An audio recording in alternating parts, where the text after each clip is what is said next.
Good morning. It is a Tuesday edition of Glenn Clark Radio. I am Glenn. He is Griffin. We are here. Hope you enjoyed your long weekend. Had a long week. I said enjoy. There's nothing to do with joy. It's the winter. Great weather, right? Yeah.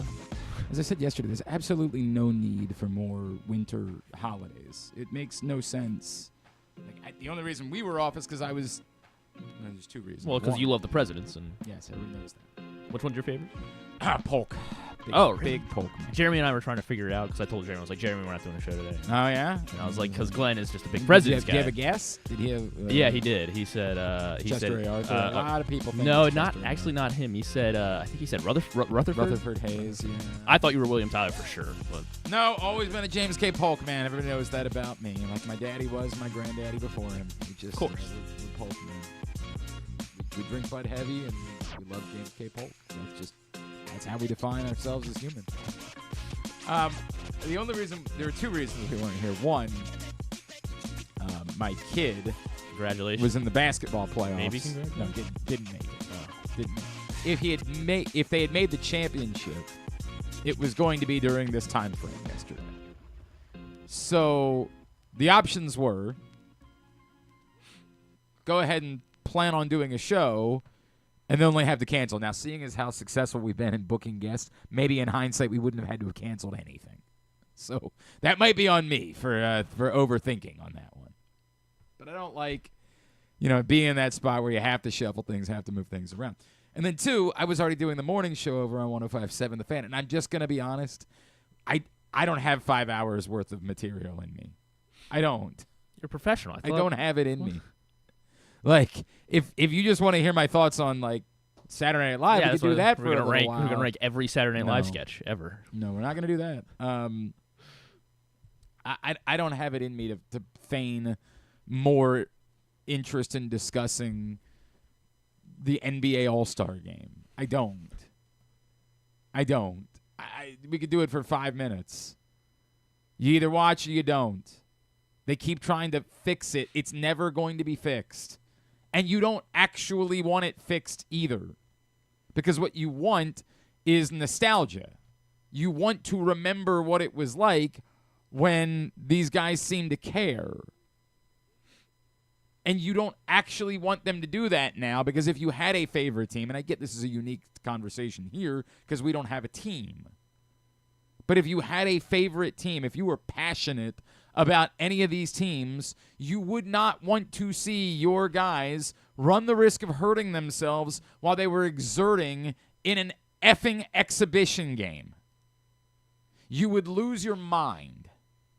It's the same thing I talk about with, if one of these hockey players, we can talk about how cool the Four Nations thing is, but if one of them gets hurt playing in it, you're going to be livid. If it changes your team's reality of trying to win a Stanley Cup, you're going to be pissed off. That doesn't mean I don't think they should go to the Olympics, and I guess I didn't realize they are. They're changing that. They're after they F that up the last time. They're going to go to the Olympics next year. So at least I think they should, because even as annoying as it is that to shut down the season, the Olympics are a different animal, and you do still need people to become hockey fans. Like, that is still an uphill battle that the sport is fighting. But you don't want it. Imagine how pissed off you'd be if you were a hardcore Oklahoma City Thunder fan and SGA wanted to score 60 points in an All-Star game, just decided he had something up his butt about becoming the MVP of the All-Star game and that being part of his legacy and all that crap, and in the process legitimately hurt himself. And I know that's not... Have there been All-Star game injuries in the NBA? Yeah, but it's the point of anybody complaining about LeBron James not playing. If I was a Lakers fan, thank you. The biggest problem that LeBron James has faced is that he plays too much. Like, he still wanted to believe that he was 30 when he was in his late 30s and continues to play. And look, God bless him, because he's doing the bit where he's like, I'm LeBron James. People pay to see me. I need to go out there and play. And he doesn't do load management, and it catches up to him. He's not the same guy at the end of the playoffs that he's even been during the regular season. So, no, I don't want those guys out there exerting themselves and caring and taking hard fouls because they want to win a game, ever. Not that it's something that matters to us because, again, we don't have a team. But, I do root for the Suns. Not that I think they have a chance to win anything this year. But if they did, I sure as hell wouldn't want Kevin Durant doing that. They still got Bradley Beal. That's the worst part about it, by far. By far. Dumbest thing they did. Anyway, so that's all I got for you. Watch it, don't watch it. Who cares? But the only thing we have left, the only sport is debating the All-Star game. Nobody's actually watching to see if anything interesting happens during the game. All we have left is, why are we still doing the All-Star game? To the point where the actual coverage of the game is berating the... is that. Yeah. It's not just sports talk radio fodder. It's not just the nonsense talking head shows. The only thing they have for the actual content of this, what's supposed to be this marquee, NBA event, all they have is debating the presence and existence of the NBA All-Star Game and Draymond Green trashing it. And I'm not mad at Draymond Green. He's right. I mean, I don't know. Some people seem to they say that they thought that it's funny because you get people that are just going to watch no matter what. It's just part of their blood. I like the NBA. This is the thing the NBA is doing, so I'm going to watch it. And some of those people were like, well, actually, I do think it was better to have some of those young guys involved and maybe guys try it. I'm like, God love you. God love you. And that's who this is for. But otherwise, there's nothing there. This thing, we're just screaming into the void. You're never getting the thing that you remember. This thing, Team Shaq, you're trying too hard. Just have an East team and a West team. Go do the stupid thing. Some people are going to watch it. A lot of people aren't. This year you're up against it because you had the Saturday Night Live thing on the same night. But most years there's nothing else going on. People might have some passing interest in tuning in. Get a better halftime show. Maybe try to get a actual pop culture relevant person involved. Who did their? Well, I guess it wasn't really the game breaks. Yeah, they did game breaks with two. They did some Bay Area stuff. They did Raphael Sadiq and Too Short and or was it E40? I can't remember now. Whatever. They did I think it was Too Short. Yeah, it was Too Short. And Vogue and that. Look, I like that type of stuff, but other people don't. A lot of people don't, or young people don't. Really, is what I'm trying to say. Which should be their, probably, main. Or they just recognize that the young people aren't coming for the NBA All-Star game. Although they tried to force a bunch of influencers all over NBA All-Star weekend, so maybe I don't know what they're doing. Oh, Saweetie was there. Yeah. Who? Saweetie. Yeah. Saweetie's a relevant. Yeah. That's a pop culture relevant person. That's one. They had her. Got that going for them, which is nice. I don't know. That's it. That's all I have. I couldn't do that for 5 hours. Jello, LiAngelo Ball. Yeah. Oh, Jello, right. Yeah. I couldn't have done that for 5 hours yesterday. I just didn't. I didn't have it in me. So those two things combined were enough for me to say we can not do a show on Monday. But it sure as hell wasn't because I had, with the kids not having the basketball championship, I then had the kids all day. And so. Well, yeah, we could have they could have been our guests. Yeah, they could have. Yeah. Anyway, it sucks. President's Day sucks, man. Just go to work. Just go to if the Big Bang Morning Show would have gone to work yesterday, then I could have come to this work. We would have been fine. We would have talked about that and Maryland getting a win and the whole thing. And that's what we'll do today. We'll talk a lot of college hoops today. Patrick Stevens is going to join us. Clark Kellogg joins us a little bit later on. As we'll talk about, Joe Lunardi had him up to a 5 seed in his most recent bracket. Smells like that means that given the results of the Michigan and Michigan State games, then there could be maybe a real opportunity to move up. When we kept talking about that possibility of like being a 4 seed, maybe that's the sign that a 4 seed is in play. Obviously can't slip up at home at USC. Got to do the thing you never do and go win on the road at Penn State. And then probably have to pick off at least one of those 2 games, Michigan, Michigan State, to be in that conversation and then not stub your toe in the Big Ten tournament. But there's an opportunity that's there. We'll talk about it with Patrick. We'll talk about it with Clark a little bit later on in the program today. Today's show brought to you by the CIAA tournament. Yeah, speaking of college hoops, Baltimore welcoming the excitement of the Food Line CIAA men's and women's basketball tournament to CFG Bank Arena February 25th. That is a week from today, February 25th through March 1st. So make sure you get your tickets now. They are available at Ticketmaster.com. Again, head over to Ticketmaster.com for your tickets to the Food Line CIAA men's and women's basketball tournament at CFG Bank Arena February 25th through March 1st. All right, so a couple other things from the last couple of days. Yesterday, David Rubenstein met with reporters in Sarasota, which is great for like a media company that was rolling out a big magazine with David Rubenstein on the cover. Hey, hear from the owner.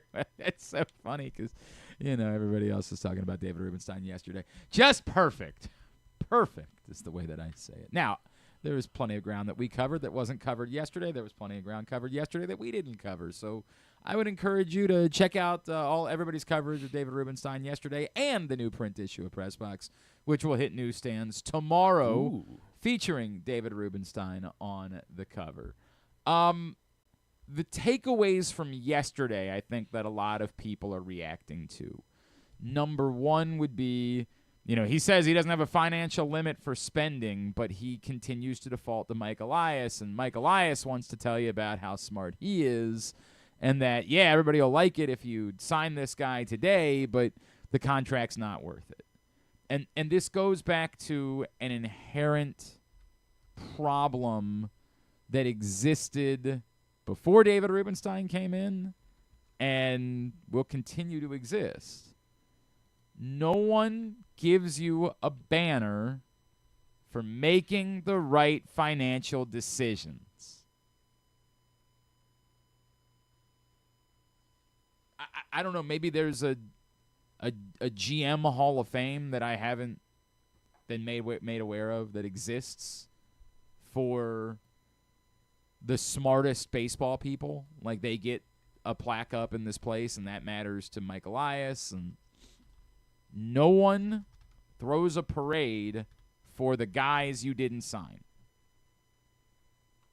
You don't get to look back and say one day, well, you all wanted insert player's name here. And I was smart enough to know that was a bad contract. That gives you nothing. With that and a nickel, you've got a nickel. It sounds really smart when someone like Mike Elias says it. And I have no doubt that it's very convincing to the wealthy people that run the organization. I'm not going to wildly spend your money. I'm going to make better decisions. Maybe so. And that can matter to David Rubenstein. But trying to sell anyone else on that mattering is always going to fall flat. And we're not going to run away from that because David Rubenstein has come off likable. You're not winning this, ever. You are never winning a conversation in the public sphere about making good financial decisions. You'll never win it. It doesn't matter if you're right. It doesn't matter if you're wrong. No one gives a shit. And you can't get them to, no matter how much you want them to, no matter how smart it sounds. No one will ever care outside of your bubble about making the best financial decisions about baseball players. Ever. Not one person. Other than maybe somebody on the internet that really hopes that the Orioles notice that please hire me. That desperately believes that if they defend their actions, it might one day lead to them getting a job with the Orioles. So I do have to be fair. There's always somebody like that exists on the internet that like wants you to, oh, this is a terrible contract. Right. And that matters how? How does that impact your life? It's asinine to try to discuss it. You're gonna lose. And you should. You should lose. Because when you take a job like this, the first thing someone should tell you is, don't try to sell anybody on making good financial decisions. No one wants to hear it. They don't care about your finances. They don't care about the team's finances. It doesn't do anything for them. It's always fascinating to me when, like, I understand people that complain about, like, taxes being high, right? I don't really understand when people complain about, like, a state's budget not being balanced. Well, how does that affect you? And, like, the smart people want to be like, well, now my taxes are going to be raised. And when they are, if the taxes are raised, that's conversation. That matters. But the budget being balanced? What does that have to do with you? I get why politicians want to scream about it, but you can't get me to care. I don't care. And again, you're going to be a smarter person. Well, you should care because one day it's going to be passed down to you. And when it is, then I'll care. I don't care, and I will never care about a team's finances or making good financial decisions. No one will ever, ever, ever, ever, ever care outside of the people that it impacts. So for David Rubenstein, I understand him saying, I'm defaulting to Mike Elias. I understand that. But it has to come along with things like this. Because I believe the team is good enough to win a World Series. If you say that, whether or not it's true, then okay. But defaulting to Mike Elias because Mike Elias seems to have a grasp of what the best financial decisions are to make is a loser in the public sphere. It's always going to be a loser. No one will ever care. It's like John Angelo's trying to talk about the books. No one cares. It's a loser. Someone's got to tell you that. And, you know, certainly David Rubenstein saying there's no financial limit sounds good, except that, like, that only matters if you're really spending money.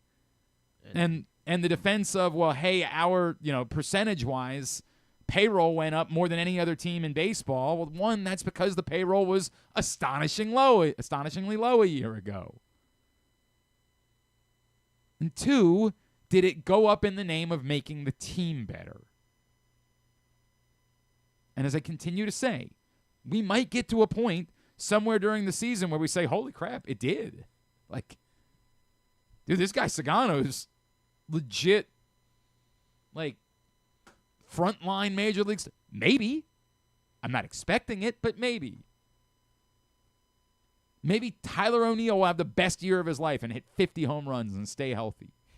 And we'll all look back and be like, damn, they made some shrewd moves. On paper, it ain't that. But they don't play the games on paper. And if that's the sales pitch, if the sales pitch is, we believe we made the information we have is, we believe the players that we acquired are dramatically better than you think they are. That's at least a better sales pitch. It might prove to be complete bull ass, but it's at least a better sales pitch than Mike Elias is making the right financial decisions.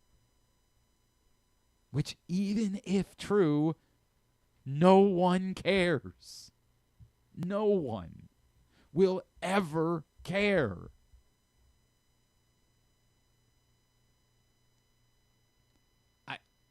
I appreciate that David Rubenstein spoke to the media. I appreciate that he spoke to us for the cover of Press Box. I like the idea of the owner of the team being available. I think that's a good thing.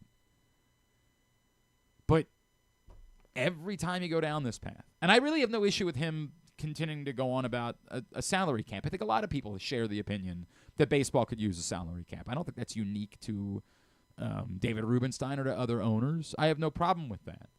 But it sounds a little bit like you're trying to institute your own salary cap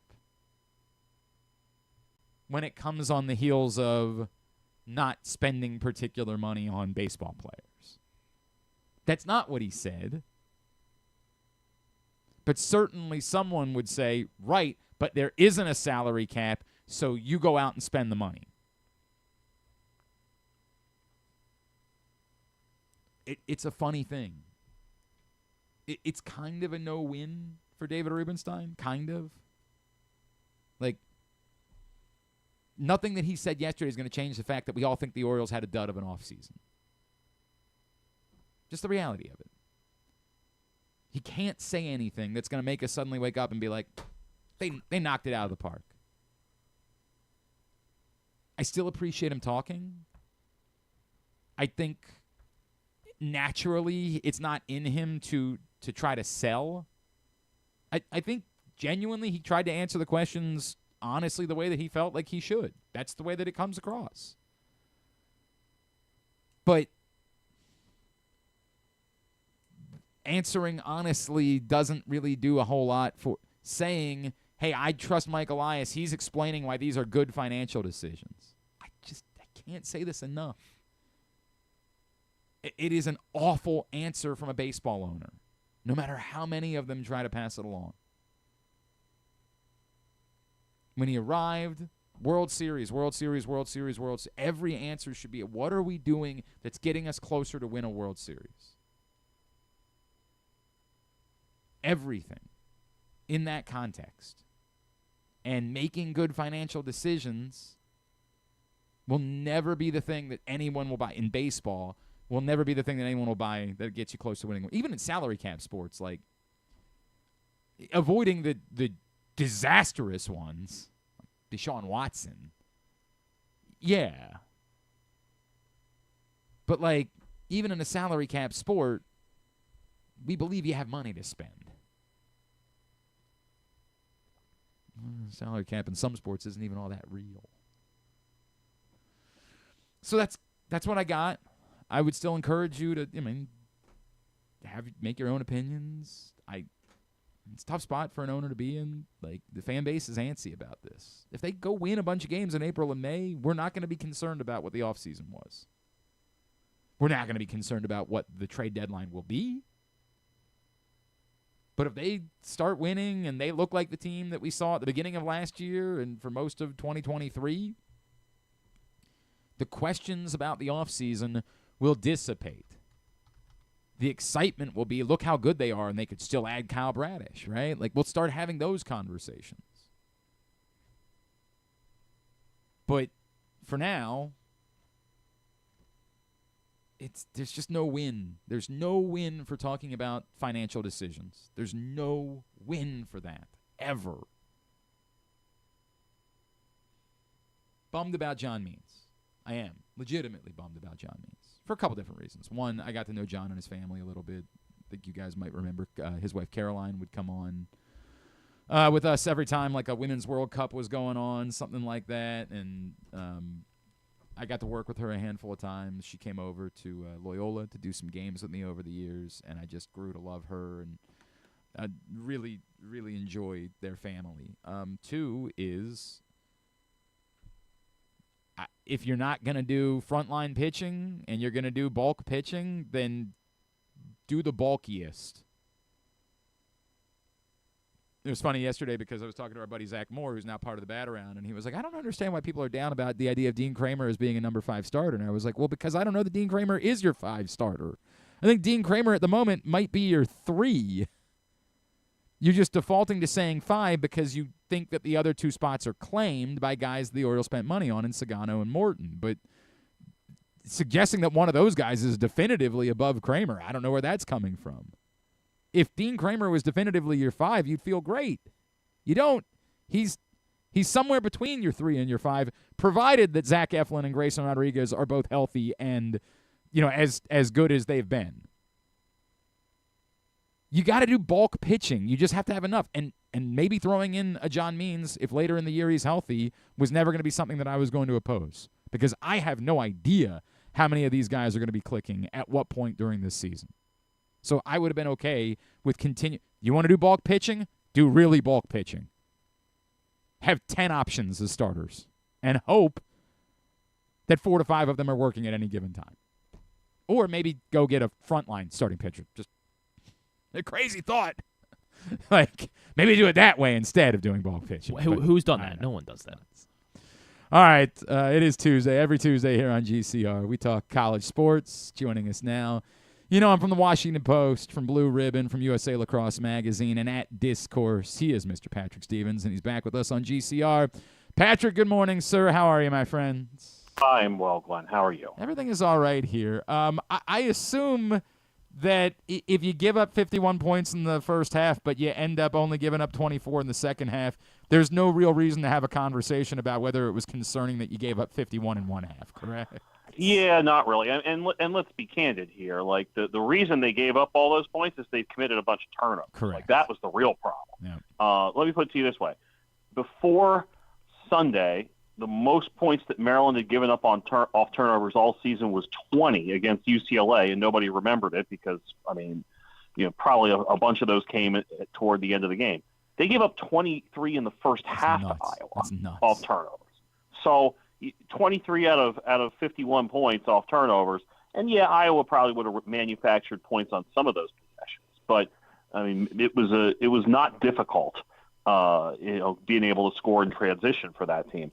And so you look at it that way, like, okay, so they clamped down and they took care of a team that, quite frankly, you just kind of watched them kind of manhandle them, frankly, demoralize them over time. So not a whole lot to say other than that, Iowa might want to, at some point, learn how to play defense. Yeah, because might help them. That's really, that's not been the thing that they've really ever done under Fran McCaffrey, and it's, this is the second time they've given up 100 this season. I was actually a bit surprised after watching that game that it only happened twice. So, Maryland just simply overwhelmed that team. By virtue of what they did last Thursday and going to Nebraska and getting a quad one win, where are they now if somehow they beat Michigan on the road or Michigan State at home? Are we back into that conversation about, like, the 5 lines, something along those lines? Yeah, I don't think they're too far off of that at this point. And, you look at those remaining games, and you would think that they would beat Southern Cal and Northwestern at home. And, maybe Penn that State Michigan game. Yeah, I don't, like, the Penn State thing is the Penn State thing. I don't think you could chalk that up until you actually see it, right? Like, it's definitely a believe it when you see it type of thing. And, you look at the way Penn State's playing right now. At one point, Penn State was actually, pretty feisty with some good teams. You throw out like that Illinois game in early January, but they played Michigan State tough in East Lansing. They played Oregon to a point. They played Michigan to 4 points, and then that UCLA USC trip was just a mess for those guys, and they had gotten run a little bit before then by Ohio State. They lose at home to Washington. I don't care what the margin is. That's not a good thing. So, there's a possibility. They've lost 7 in a row right now. Maybe they've lost 10 in a row by the time Maryland comes in. By the way, that's senior day up in Happy Valley. So just throw that extra element in there too.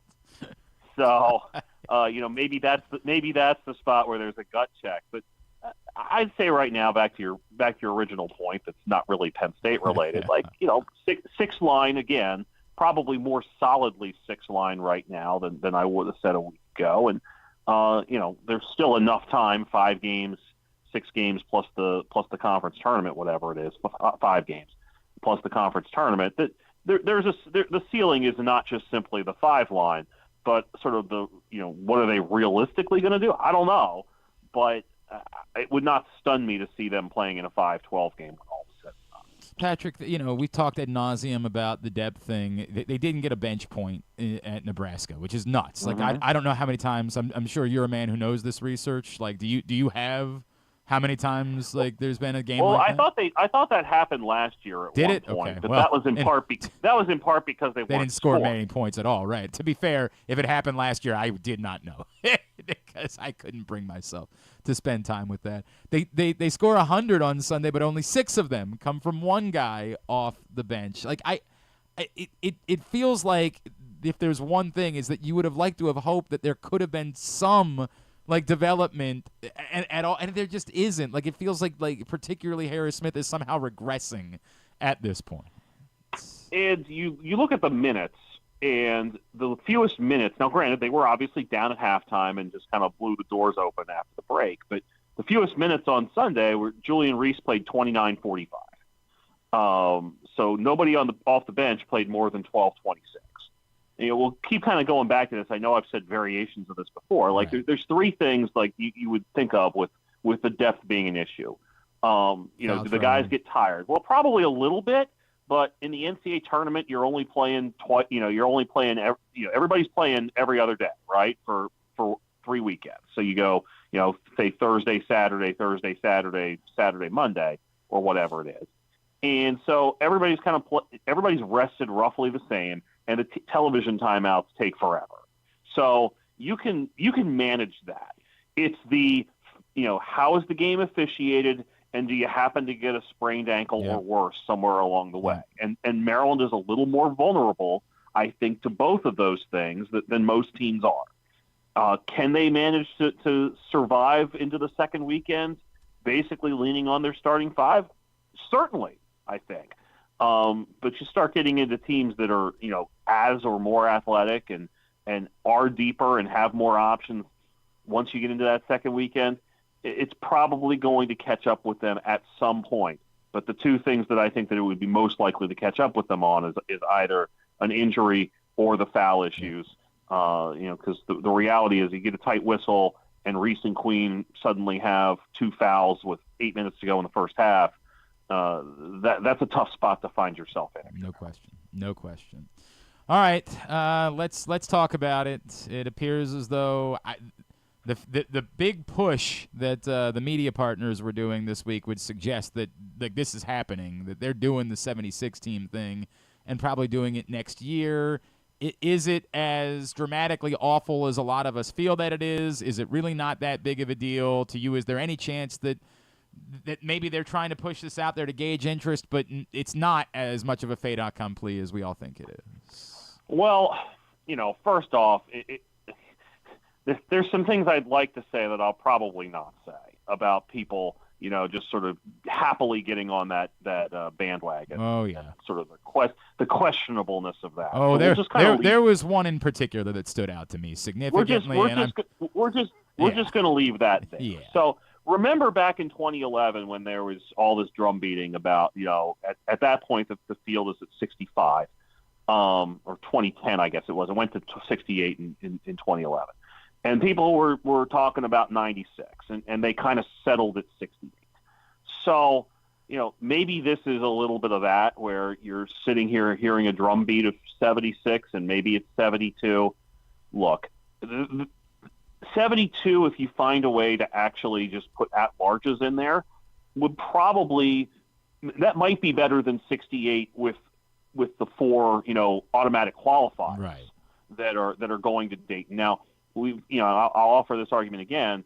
That actually works out for the leagues that some of those teams are in because they get an NCAA tournament unit and the money that comes with it, which is like $1.5 million or something like that it's even more than that now, I think, over a 6-year period.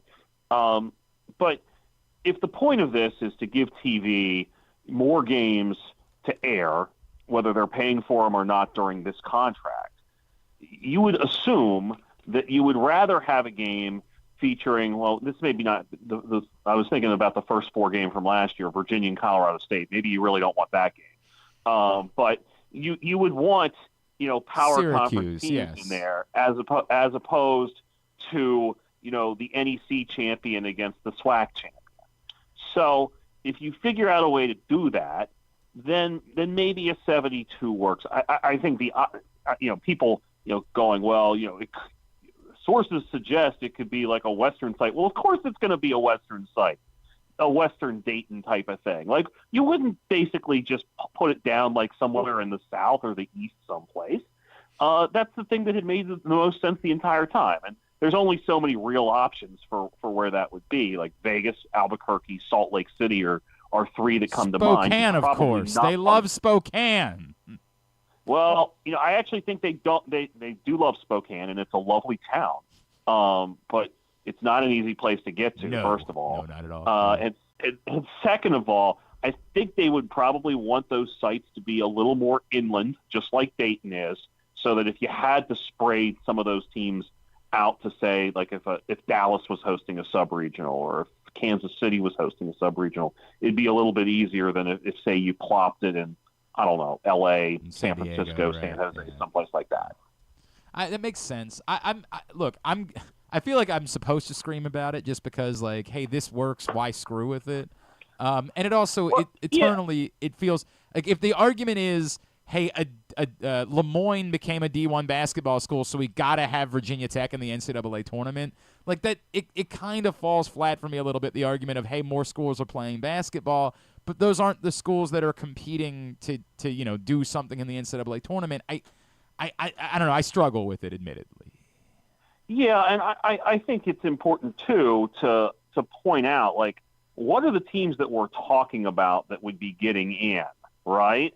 Like, I mean, who are those last 8 teams out that you would be staring at? And I think it's reasonable to kind of look back at what did last year look like? Who were the teams that were left out? Oklahoma, Seton Hall, Indiana State, and Pittsburgh. So, and granted, that was a year, remember, where there were a lot of sort of bid stealers. Remember, like I think it was UAB won the American and forced Florida Atlantic in there. Dayton was nudged into that, into the at-large field. You had New Mexico win the Mountain West that otherwise wouldn't have been in. And I'm forgetting somebody as well in there someplace. But the point being, like, that Oklahoma team wasn't great, but they were okay at 20-12. Seton Hall was really good and won the NIT. Indiana State was, everybody's sort of favorite mid-major that would have probably gotten in had there not been a whole bunch of upsets. And then that Pittsburgh team played really well in the second half of the season. They just happened to be not great while trying to figure out a new roster early on, maybe more so than anybody else. So, you can sit there and try to make that argument over 4. I don't know if you can make it quite as well with 8. As another example, go back 2 years, and one of the first 4 out was a North Carolina team that was 1-9 in quadrant 1 games. Yeah, gotta have them. Gotta have them. I mean, and that was a team that everybody universally panned as a disappointment, coming off a national title game appearance. Right. So these are the things that you kind of have to stare at and think, maybe this is, there's some pluses and some minuses. And the thing is that it's better, I think, if the NCAA is dead set on doing it. It's better to go incrementally because you're never going to go from 76 to 72. You can go from 72 to 76, but they're never going to reduce the size of the field. No doubt about it. All right, on the local front, I think it's just like sort of a beat goes on, right? Like Towson continues winning. They mixed a game in where they blew out a team, which they don't do very often. But they look like a threat. We'll see how it plays, and everybody else kind of largely the same, correct? Yeah, I would at least give some credit to Mount St. Mary's for having gone up and swept the Buffalo schools, and they're now tied for 4th place in the Metro Atlantic. So certainly the Mount looks like a team, especially with a manageable weekend with St. Peter's and Ryder coming into Emmitsburg. I think they're in a spot where they're not quite safely in the tournament yet, but they're almost there. Okay. And they're in increasingly decent shape to at least be able to get a bye out of that first round. So, like you said, with Towson, 12 games in a row is the second longest winning streak in the country. 2 really interesting games for them this weekend down at Elon and Campbell. And they're in a spot now where, if they win one of those, especially the Campbell game, they basically put themselves in a spot where they're almost certainly assured the double bye with a weekend to go. So if you're Towson, you have essentially achieved what you needed to. And if you can figure out a way to get Wilmington and Charleston on the other half of the draw, I think that's like the best case scenario for you, where you only have to go through one of them. Yeah. But that said, still, it's still going to be, can you win 3 games in 3 days? Same as it has been all year long for them. Same as it's ever been, no question about it. On the lacrosse front, obviously big performance for Maryland, and if there were concerns about maybe their sluggishness against Loyola, that was quite the statement for them to make as they kind of comfortably beat Syracuse on Saturday. Yeah, I look at what they're doing defensively, holding 3 teams in a row, 3 good teams in a row. Yeah. That Richmond win looks a lot better now that Yeah, Richmond goes to Virginia. Win. Yeah, that's a great point. All right, so holding 3 teams in a row to 7 goals, that's kind of an old school John Tillman team, right? It's a team that's just going to lean on its defense to handle its business. Maybe not the flashiest bunch, but at minimum, I think it's a victory over Syracuse that will come in very, very handy when it comes to seeding once May rolls around.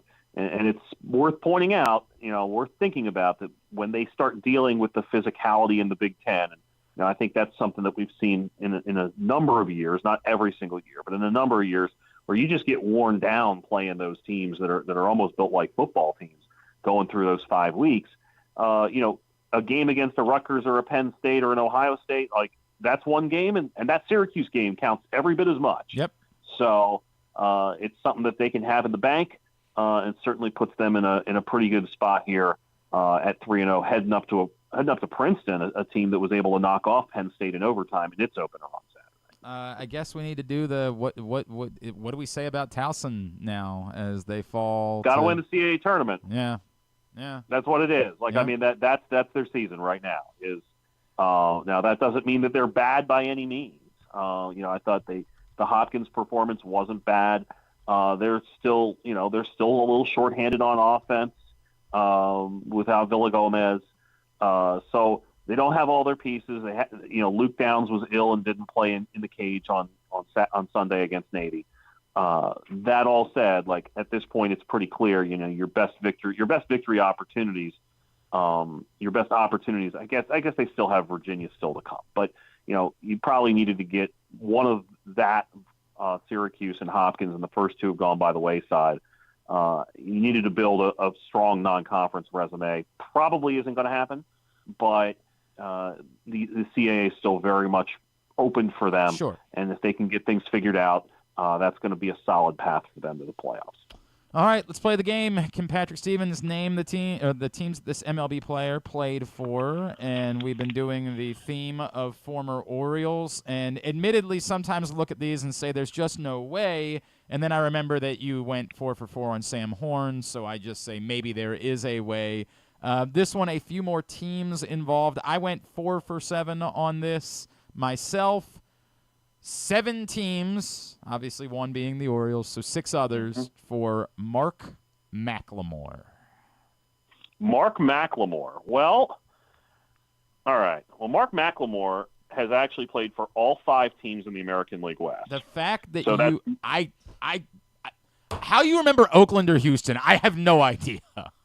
How? Well, that's one of the cheats for the Immaculate Grid. For the grid, so, okay. So the Angels, Mariners, A's, Astros, and Rangers. This guy. And then the Orioles. Yes. And then an ever so brief stint with the Cleveland Indians.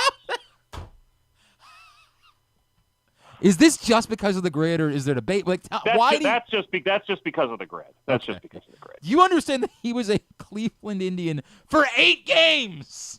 Oh, I thought it was like 13. Wow, it's even more. 8 games. He was in like 93, was it? It was in 1990. He started the year. Well, he was in both California and Cleveland in 1990. So I don't know what the path was. That's unbelievable. All right. Well then, let's keep going, shall we? We'll have some fun today since you just went 7 for 7 on Mark McLemore. This guy.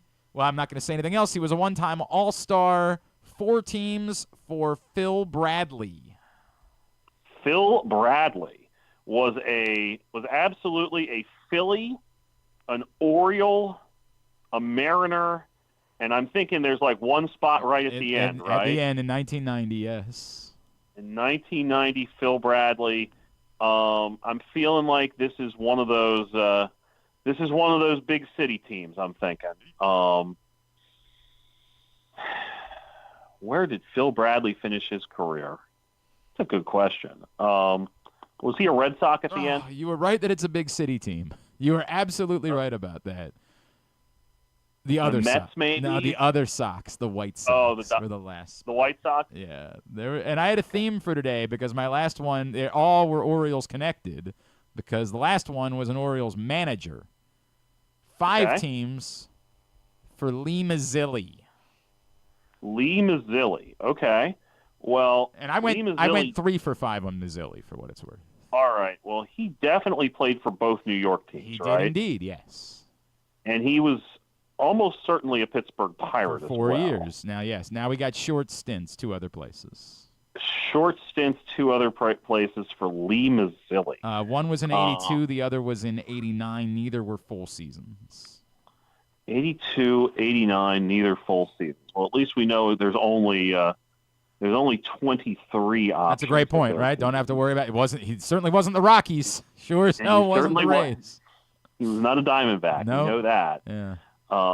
Lee Mazzilli, at that point in his career, did he end up in Houston? No.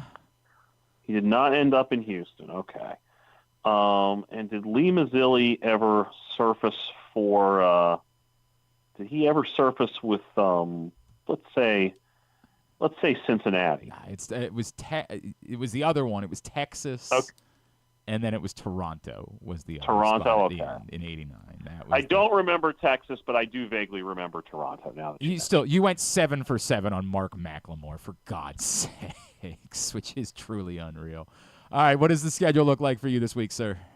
I'll be at Georgetown Providence tomorrow, Maryland USC on Thursday, Mount St. Mary's and St. Peter's on Friday, and TBD for the rest of that. Although I do believe Monday is looking like a MEAC Monday at Coppin State with Howard in town. All right, I'll take a look at the schedule. I will see if I can't. I owe you MEAC Monday, so I'll see if I can't pull that off. Well, you got that one, and I think I'm going to do Morgan and Delaware State on the last MEAC Monday. All right. I will make one of those happen for sure. At Discourse, D1S Course on Blue Sky is how you follow him. Patrick Stevens, always appreciate you, pal. Thank you for taking the time for us this morning. Thanks so much for having me. Patrick Stevens joins us every Tuesday here on GCR. We'll bring it up with Clark Kellogg as well. I'll tell you what, we'll grab a break, and then I'll talk about NCAA tournament expansion, and I'll give you a second on some of the Ravens stuff. And then I don't really have a lot. I'm just going to be honest, I don't really have a lot to say about it. But I do have more to say about NCAA tournament expansion. So I'll briefly touch on Ben Cleveland, Justin Tucker, and then we'll do NCAA tournament expansion after that. That's on the way. Glenn Clark Radio.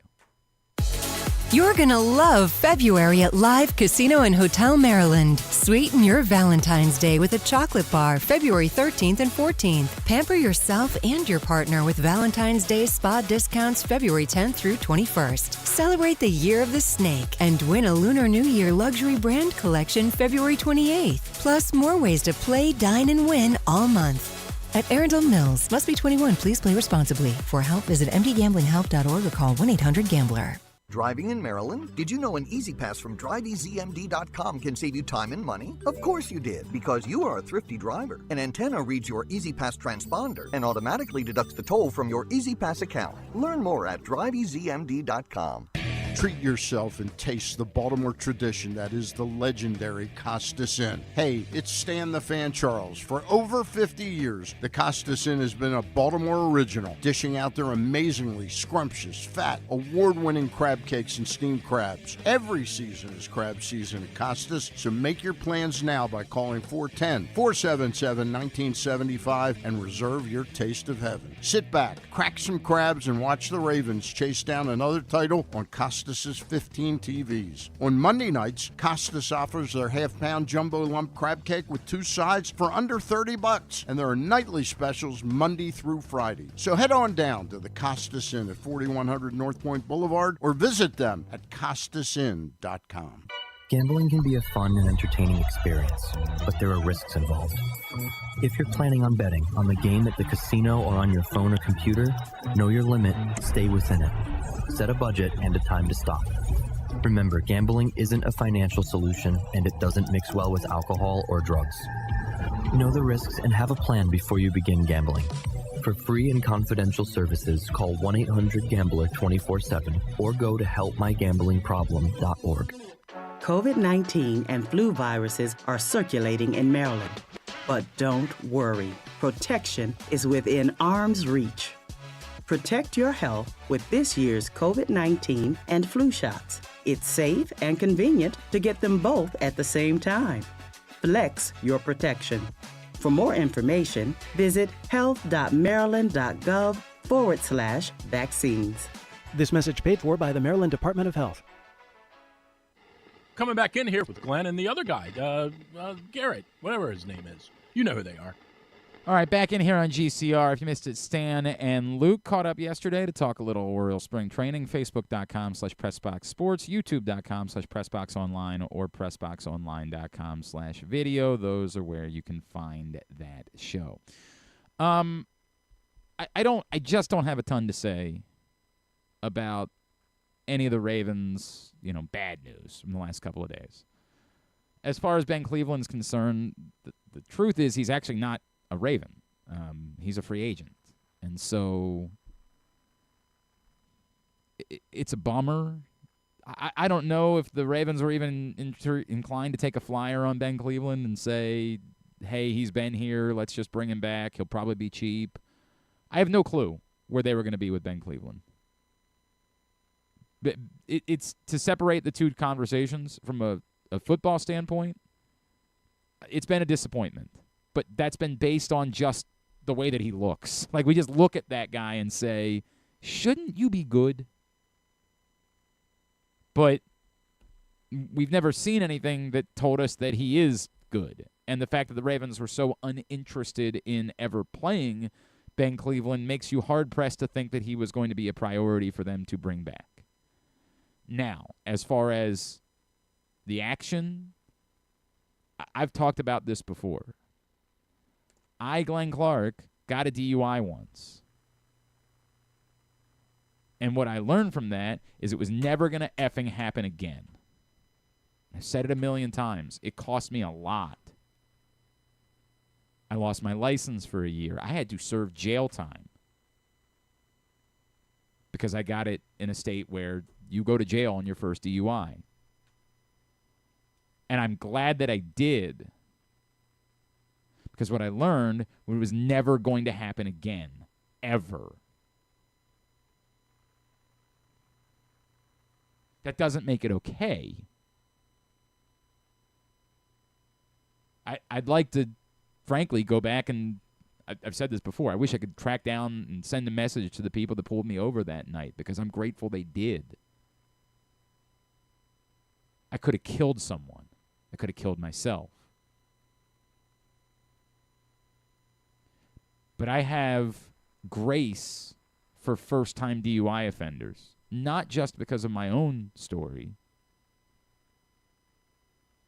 because I do think that particularly for young people, we don't talk about DUIs in the harrowing way that we should.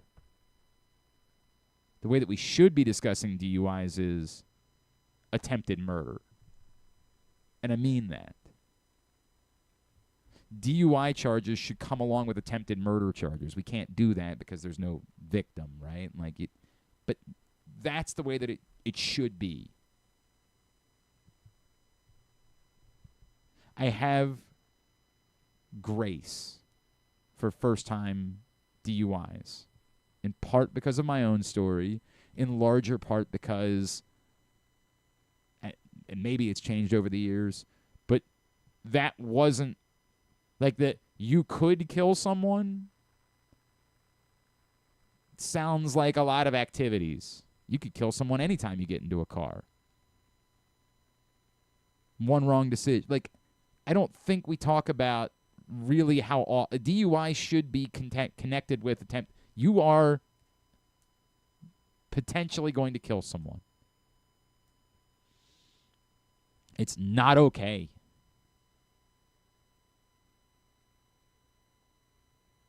But I'll continue to have that grace and it doesn't fall in. It's funny because one of the conversations, and we'll bring it up as we transition towards Justin Tucker, next week the Ravens are going to go meet with the media in Indianapolis. Presumably both John Harbaugh and Eric DeCosta will have press conferences at the Combine. And they're both going to be asked about Justin Tucker. And maybe the organization will have said something fuller between now and then, or will choose to maybe try to do a media event for the local media that's not going out to Indianapolis. I'm going to guess they won't. I've said this a few times. They don't like it. I'm going to keep saying it. They know. They know they're the hot chick. They know they're the big fish in the pond. They don't believe they have to answer to anyone. Now, if one of their, as I keep saying, if one of their big money people, if one of their stakeholders, real stakeholders, because within business, technically every customer is a stakeholder. But the people that matter, if one of them, if someone involved with a major sponsor of theirs, someone who spends an exorbitant amount of money with them, if someone involved with that group had questions, they'd probably feel an inclination to answer those questions. Hypothetically, if M&T Bank came to them and the guy who makes those decisions said, I want you to talk me through everything you knew about Justin Tucker and when. Because if we found out that you guys were sweeping things under the rug, that's going to reflect really poorly on us, and we want to know now. Not telling you we're going to pull our money necessarily, because there's probably legal ramifications to that. Although maybe they have that option. But we want to know everything there is to know. They might feel an amount of pressure to answer to that. Maybe. Or they might just say, if you're mad, go ahead. We'll find somebody else. But they don't feel that towards you or me, anybody in the media, and certainly not anybody locally. They don't feel like they owe Dave and Arbutus or whoever it is any amount of explanation about anything. Your role is to spend money with us, not to question us. Your role is to spend money with us. And they would be, if they're offended by me saying that, but that's reality. They know that. And the fact, they're right. It's the part that they're correct. There have been organizations that haven't had that luxury. The Orioles for years didn't have that luxury. Right now, the Ravens have that luxury because they are the hot chick. They've got Lamar Jackson. We're all watching. We're all buying tickets. Nobody's debating whether they want to buy tickets or not. We all want answers, but it's not going to have any... Our desire for answers is not in any way connected to willingness to spend money with the Baltimore Ravens. They know that. There's not going to be some revolt amongst fans if they never answer a question about Justin Tucker. Who, yes, you probably saw 7 more massage therapists over the weekend. Shared stories of inappropriate behavior in that same window of time, 2012 to 2016, with the Baltimore Banner. The Ravens will be asked. If they don't say anything before, when they go to the Combine next week, they will be asked. And they will probably say something like this. Yeah, guys, we're trying to dive into that, and we're trying to get every answer that we can, but we just don't know. We don't have that yet. That's still something we're investigating and we're looking into, and that's all we're going to say about that. And then someone's going to ask a follow-up, and they're going to say, yeah, I understand why it is that you want to know that, but I'm just telling you that's all we're going to be saying about the topic. Happy to answer any football questions you might have. That's how it's going to go. Until they reach the point where they are ready to tell you they've made a decision. And even then, They're probably just going to tell you the decision and tell you they're not interested in answering any questions about it. Because they can. Not because they should, not because that's okay, because they can. Because they know whatever they do, and I don't think it's... everybody keeps saying, what's your gut tell you? My gut tells me it's more likely that someone else is the Ravens kicker next season. But even if, in their world, they've decided all of this happened by 2016, we have every reason to believe that he's changed. We get it. He's going to have to serve some penalty. We'll work through that, but we're not ready to. We don't like the kickers in the draft this year. We're not ready to commit to a new kicker, even if that somehow is the decision that they make, which sounds crazy today, but who knows? The longer this goes, even if that's the decision that they make, they are confident that it's not going to change anything about whether or not you want to claim training camp passes when they become available or tickets, whatever tickets are available. And I'm not telling you that means they're going to do that, like that they're going to make the decision because of that. But whatever decision they make, I don't really think they're going to have any interest in. I think the Ray Rice thing was a little bit different because it became such explosive national news. It was also a different time where the further along we move, the more the significance of media has eroded. Social media, influencers have replaced some of that. And whatever negative press there might be related to Justin Tucker, hey, find 10 popular Ravens influencers, give them a pair of field passes, have them go do some content, and try to make this go away. It's just the reality of the times. It's, for some people, they love that. I mean, right? This is Elon Musk's America, right? Like, nobody can ask a question because everybody can ask a question. No one's more qualified than anybody else is. The media doesn't matter because you're the media. And we can just say anything. Fact be damned, like just say anything. I mean, this is the America that some people want. The world that some people want. For some of us, it's extraordinarily disappointing, and there are murky waters. But, you know, some of these things are actual life and death. I don't know if you guys noticed, there have been some, all of a sudden, getting on a plane is a bit more perilous than I remember it being. But this one, as awful as it is, isn't life and death. It's just awful. And they're probably going to do everything in their power to not spend a whole lot of time talking about it. If somehow Justin Tucker's back, they'll have him make a statement, probably say we're not going to take any questions, and, you know, set up a friendly-ish like interview somewhere with an NFL media partner where the questions are pre-approved and don't go too far, and as long as you don't ask about who knew, and then they'll go from there if they bring him back.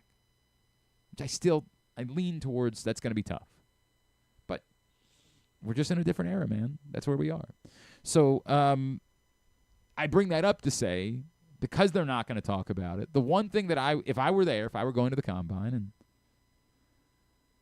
I was about to say, like, I'm glad I'm not. I don't know. I never minded going to the Combine when we used to do it.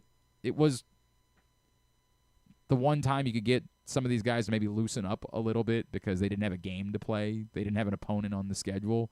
So you could sometimes get John Harbaugh to, like, answer a question that if you asked it even in August, he'd be furious about because he'd be thinking about the next opponent. But there's no opponent, right? Like, you don't know your schedule. There's no one to be thinking about. So I didn't mind going to, Indianapolis in February ain't exactly Sarasota.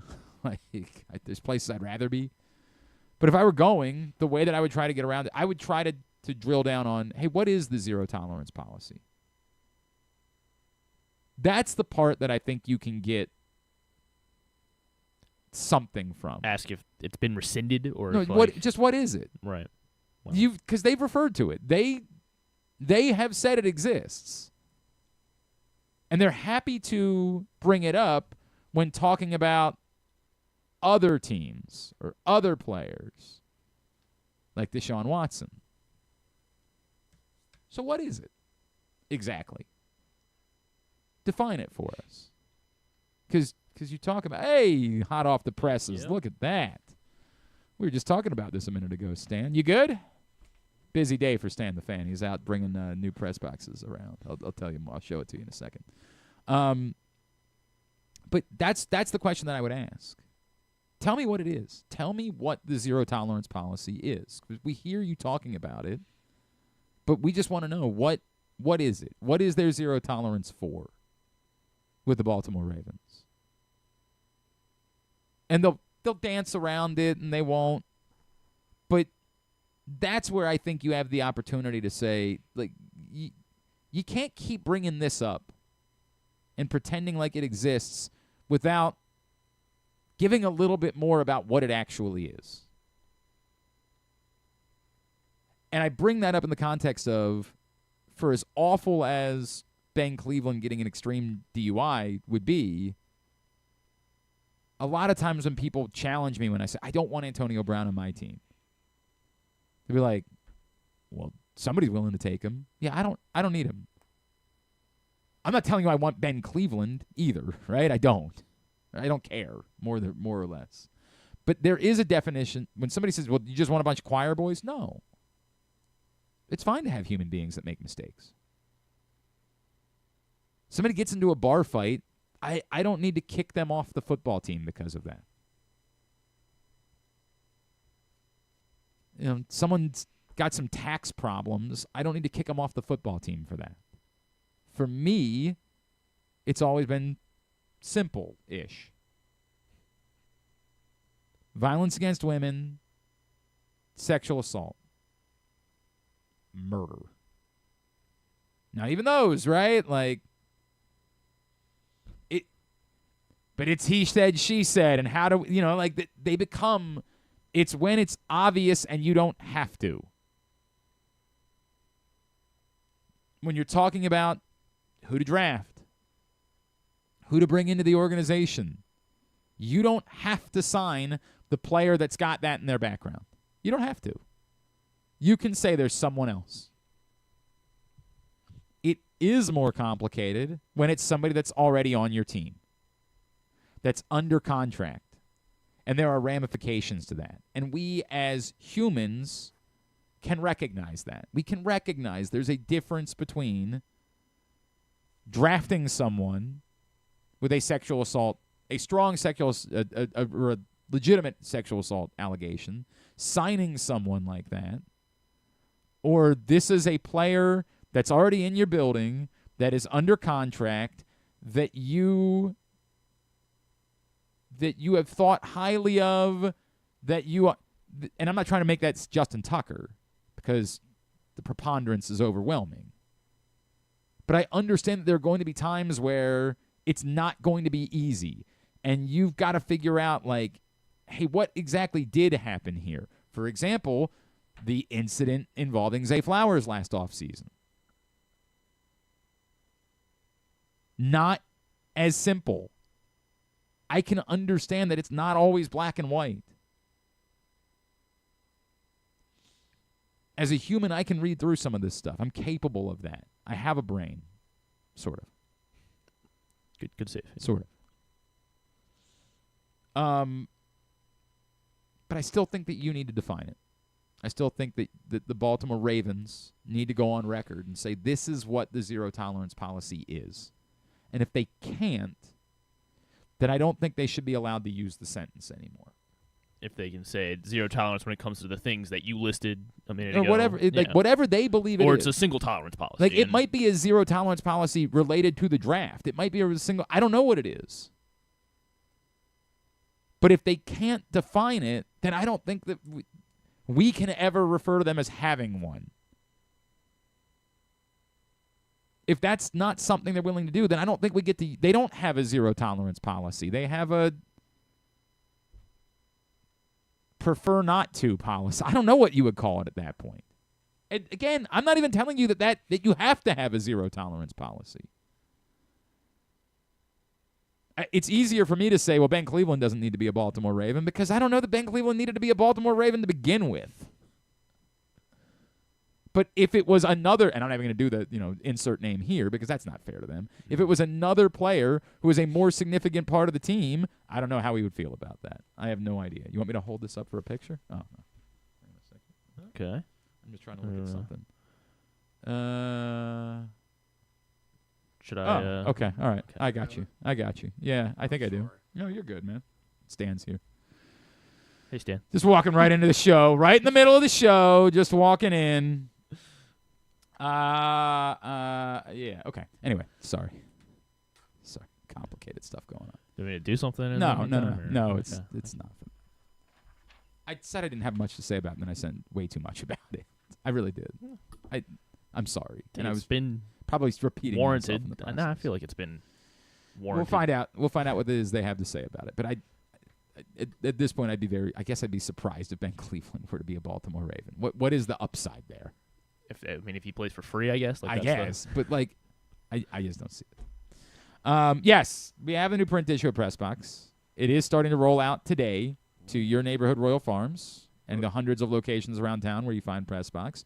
And you can read it all at PressBoxOnline.com. And indeed, David Rubenstein, the owner of the Baltimore Orioles, is on the cover. And Stan and I sat down with David Rubenstein for a lengthy Q&A a couple weeks back. Covered a lot of ground. I think it's worth the read. I think it complements some of the things that he was talking about yesterday. So I would go pick that up today. Also a lot of lacrosse content in here. Get to know players from around the D1 men's and women's programs throughout the state. Even some of the D3 programs throughout the state. So a lot of great stuff inside this print issue of Press Box, which is now available at your neighborhood Royal Farms. I said I was going to talk about the expansion thing. Why don't we talk to Clark Kellogg, and then we'll talk about NCAA tournament expansion. We'll do it in that order. So we'll let Clark Kellogg have his say about it, and then we'll have our say about it when we come back in on a Tuesday edition of Glenn Clark Radio.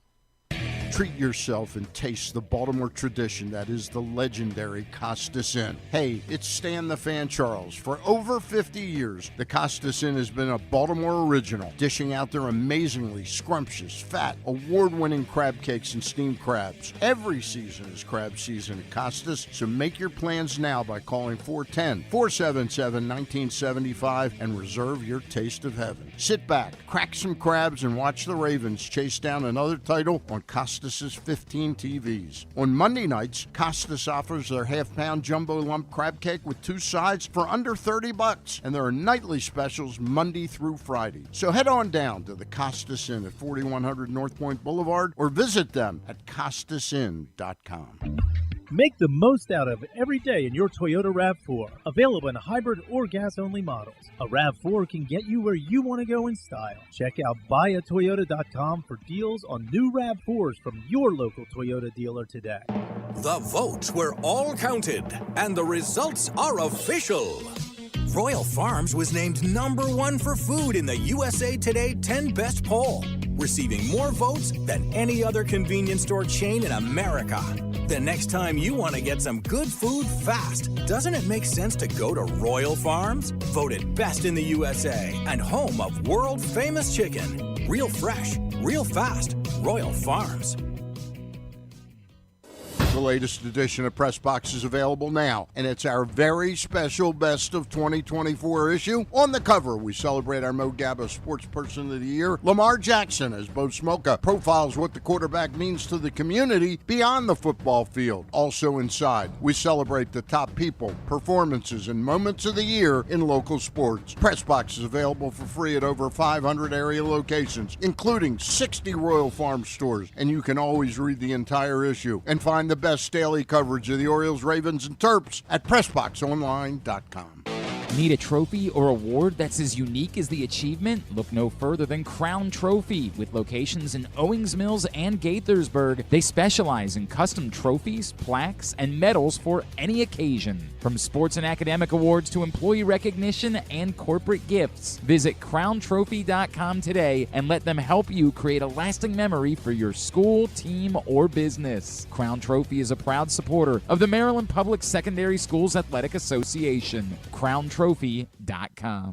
One of the things that's definitely wrong with this country is that this dude still has a job somehow, some way. Glenn Clark. Back in here on GCR. Stan's out. He's got a busy day today, but since he's here, figured we'd let him drop in. He was taping a special across the hall, so why not let him drop in and make a cameo over here on our show? What's going on with taping a special? Yeah, that's what you said you were doing, right? Yeah. You were taping a special across the hall. Yeah. Did you watch the Saturday Night Live thing? Yes. I watched half of it. Okay. I haven't gone back to watch What do you think of the peanut butter pie Reese's, by the way? Didn't do much for me. Not great. It's just Reese's with a little like a little bit of a crunch, and I thought that was a bit on Saturday Night. No. That's exactly what you're consuming. Bit. No, I brought those in. I tried one, and I said, "No, I'm good. I'm good here. Yeah. I'm good here."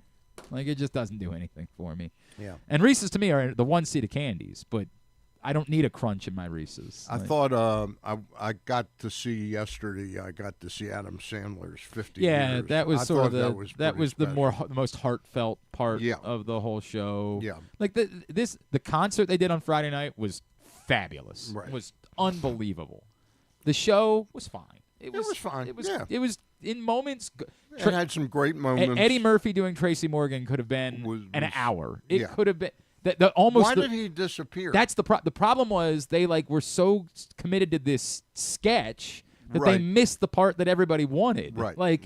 We didn't really care at all about Tom Hanks's character. Yeah, we just wanted more. For one of the rare times you don't care because Tom Hanks is normally great on Saturday Night Live. Yeah.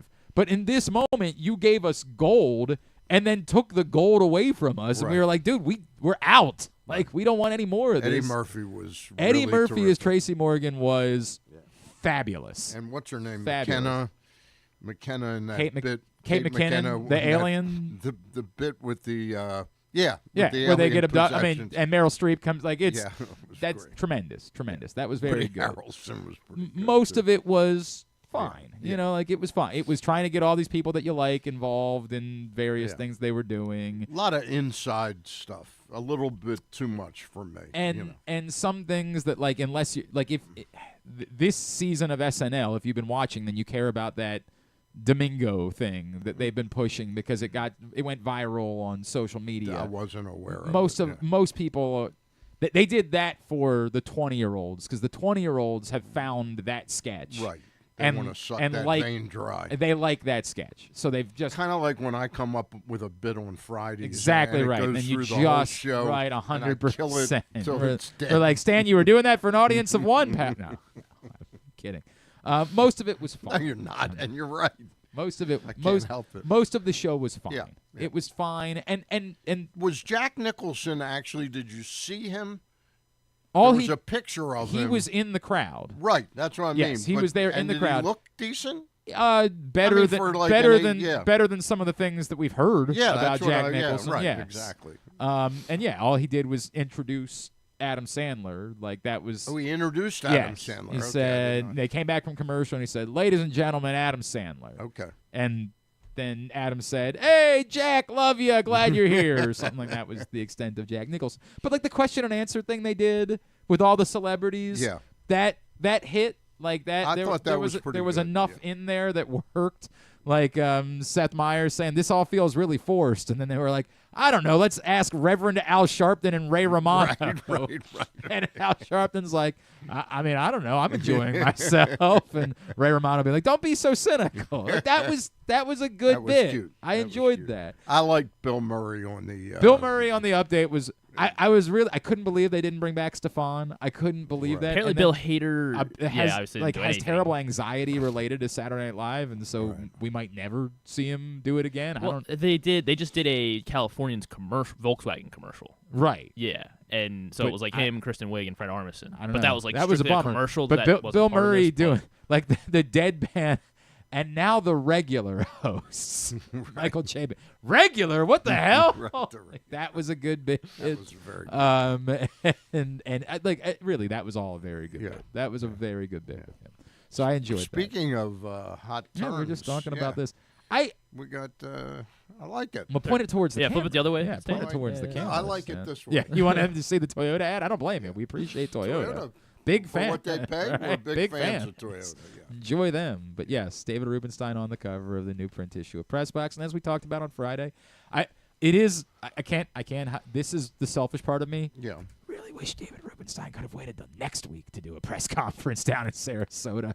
Really wish we wouldn't have been, everybody wouldn't have been hit upside the head with David Rubenstein yesterday so that we could have. Our timing. It's the way it goes. Nothing we can do about it. I'm not actually mad about it. At least we didn't put a person on the cover like Frankie Montas, right? in New York, that would have been. Who's out for 2 months. That would have been a little bit awkward. We have those conversations a lot when we make We're like, well, what happens if they get hurt? And we're like, well, then they'll get hurt. They'll get hurt. We have to have a cover. Like we can't just always put former athletes on the cover. We have to. Wasn't a big problem when we were a weekly. Right. But having any money to pay anybody was a problem. Right. Yes. Back in Correct. those That days. is a good point too. Look, we talked about this conversation, and I enjoyed it and I appreciated it. Yep. We didn't go certain directions in that conversation, and in the first hour of today's show, I'm not trying to harp. I'm not trying to. Anytime as an owner you try to sell someone on that we're making good financial decisions, it's a loser. It's just a loser. You're never. It doesn't mean you're a bad owner. It doesn't mean you're wrong. Mm-hmm. It doesn't mean any of those things. Right. It just means no one wants to hear it. Yeah. You can't ever win someone on, I trust Mike Elias because Mike Elias can explain why you could be happy on this day when you make this signing, but down the road, it's not going to pay off for you. No baseball fan will ever want to hear you say that. All they want to hear you say is the stuff that he has largely done a good job of, which is we are trying to build a World Series winner. And if you feel like this team is good enough to win a World Series, and if 5 things go Which right, I don't. Yeah, I don't. But if a bunch of things go right, and they'll be right there. Then maybe they do some more things at the trade deadline. Yeah. We could have that conversation. Then just say that. Say we didn't spend as much. Mike. I didn't push Mike to try to spend more money because he thinks that this team is good enough to win a World Series. Right. Say that. Yeah. That's what people. It's not going to make people suddenly say, "Oh, I'm glad we don't have Corbin Burns." Right. But that's the only thing anybody ever wants to hear is that the goal is to win a World Series. And ever talking about, we want to make good financial decisions, you're never going to get. Yeah, it's not a winning argument. No fans ever want to hear I wonder what the about argument will be in Toronto. I don't know. Boy, Mike Farron was apoplectic this morning. Yeah, about the Jays not signing Vladimir Guerrero by the deadline and not even being close. Yeah, that's what Guerrero said. Is they weren't.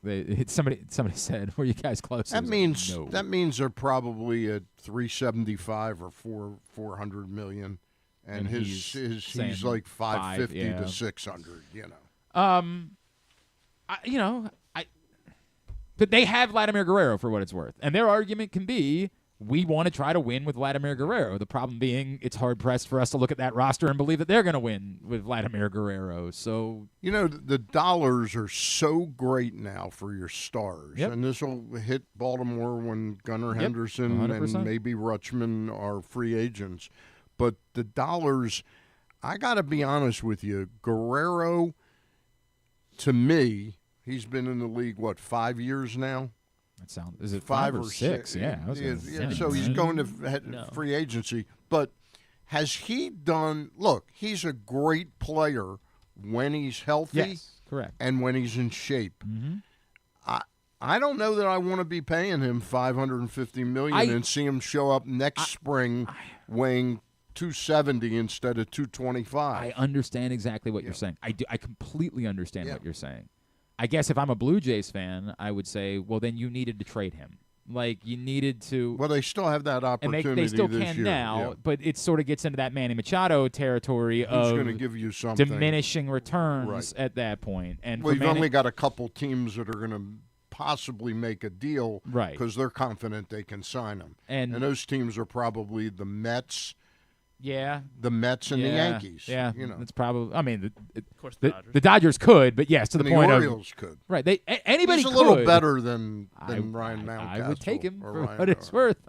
He loves candy. I would take him. She like crab cakes, but like, you can't. Hopefully not too much. Right.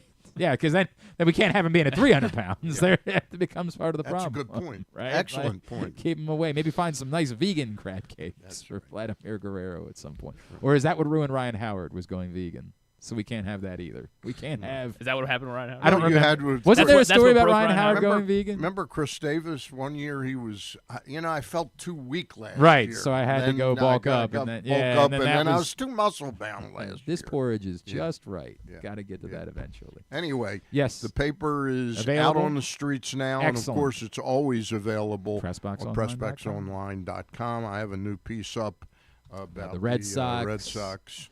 I've got a column coming today. Yeah. It's about Juju Reese, actually. I just had a moment over the weekend where I was like, I want to write a Juju. And you know what it is? The context of, we need to recognize we might never see anything like this again. Where a guy stays this Not long. just that stays, because like Marquette's got. Is there talk now that he's going to stay another? Well, if the NCAA allows another year of eligibility and the whole thing.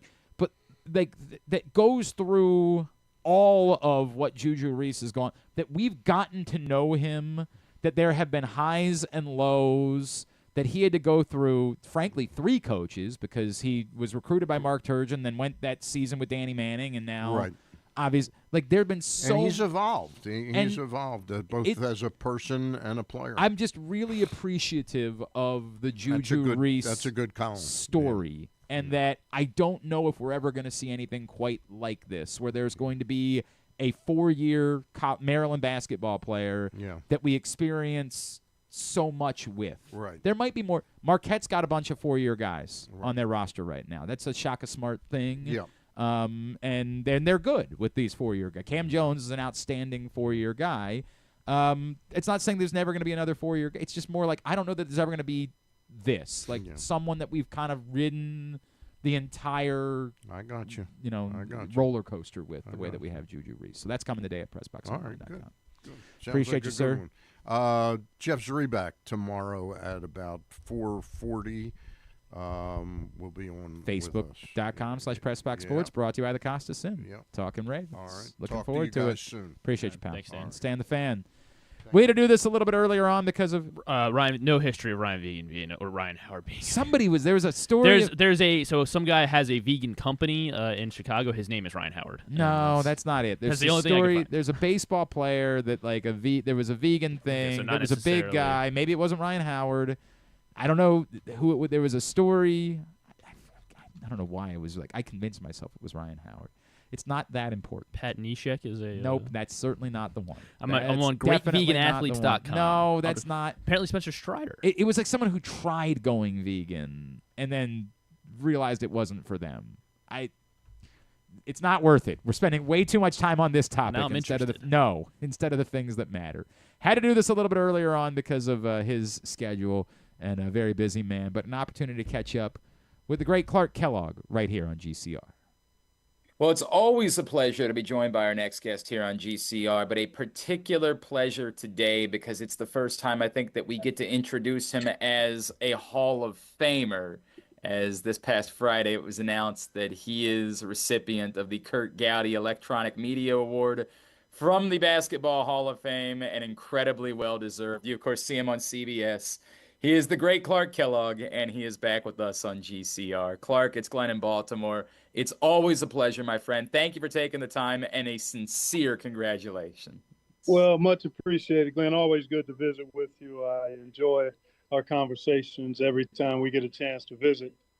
Still a bit overwhelmed and stunned about the news. Extremely grateful and humbled by it, recognizing, obviously, who Kurt Gowdy was in the industry, and then the folks that have received this award over the years, and those that are receiving it along with me, Michelle Smith and Adrian Wojnarowski, and also George Blaha. I have great respect for and appreciation for their work. So, no, it's a really tremendous recognition and honor, something you never really think about. At least I have never, it was never on my radar screen, quite honestly, to even be considered for something like this. So I'm overwhelmed, grateful, and appreciate your kind words and congratulations. I want to talk Terps with you, but I just, if I could, because we've never talked about this. When you go back to after your own basketball career, did you think that you were doing this? Like, did you say TV? That's me. Like, I'm going to be doing this for a long time. Or was it just something fun that you wanted to do for a little while that has turned into a completely different life? It just kind of happened. I mean, basketball has been a huge part of my life, Glenn, for a long time. And I've said this countless times, and I'll say it again. Basketball has given me more than I ever could repay it. The love affair started when I was 8 or 9 years old. It grabbed me, and I grabbed it back. Was able to realize dreams on the court at the middle school, high school, college, and pro level for a short time. And when I had to retire prematurely because of chronic knee issues, I had thought about going into the business space.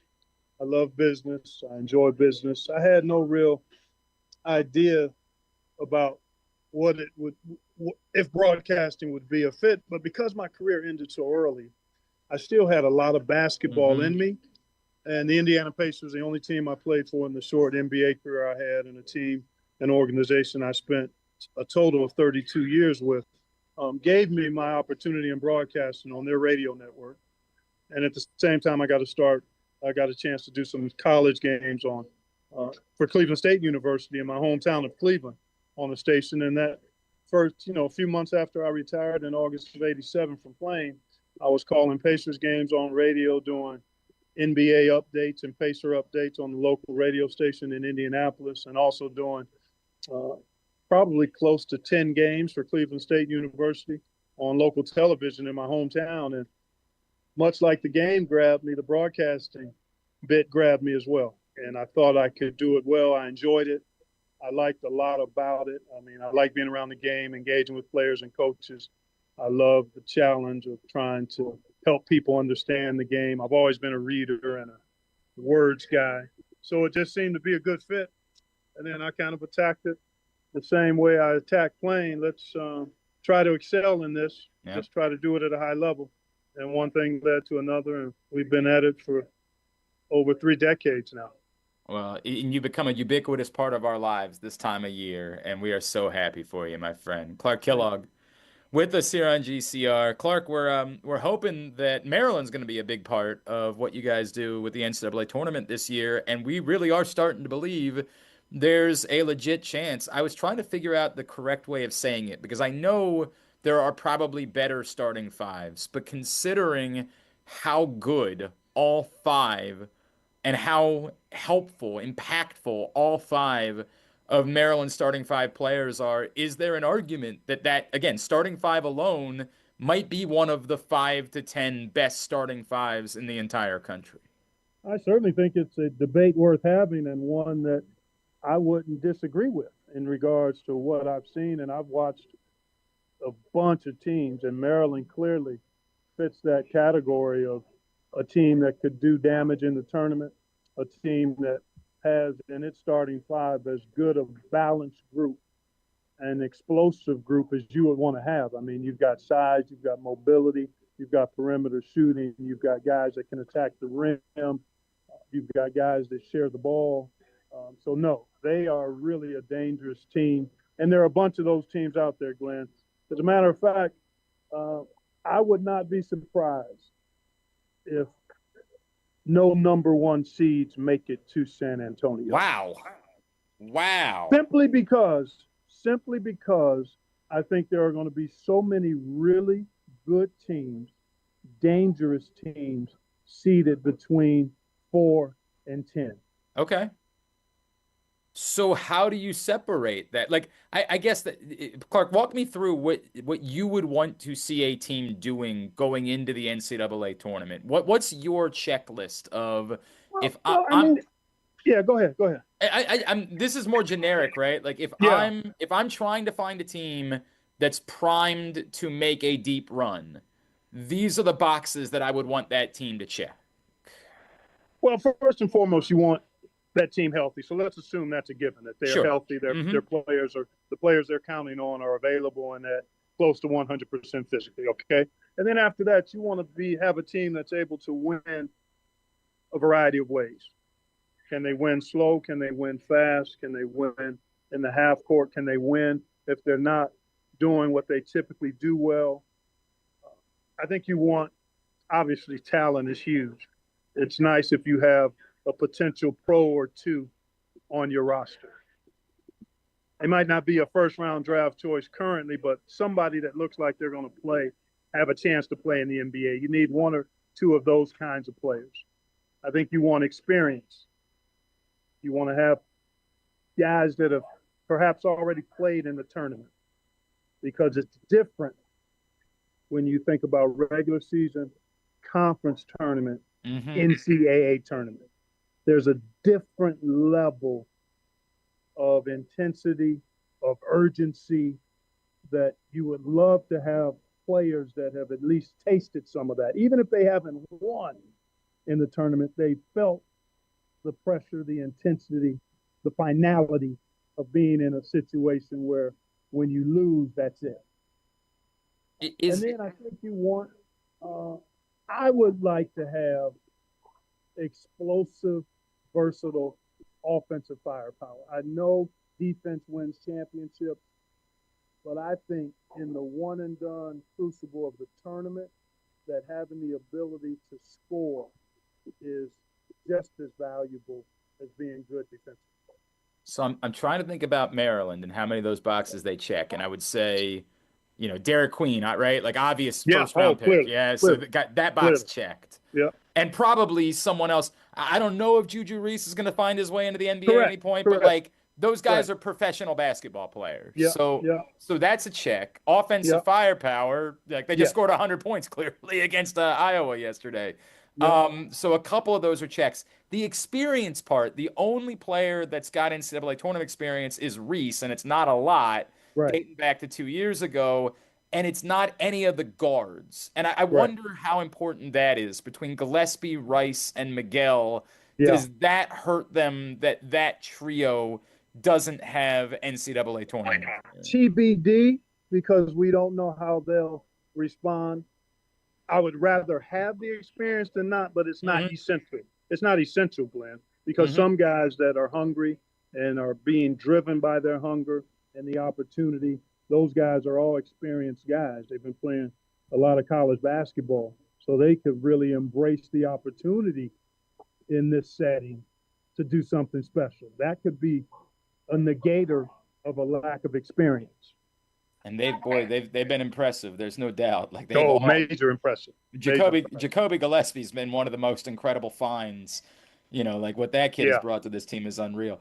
I wonder, Clark, the last two games, Maryland goes to Nebraska and wins, and then they end up winning going away against Iowa on Sunday. Combined between those two games, they got 6 bench points, all from the same one player, Jordan Geronimo, and all in the game on Sunday. They won at Nebraska without any bench points. We've talked about Maryland's depth or lack of it a lot this year.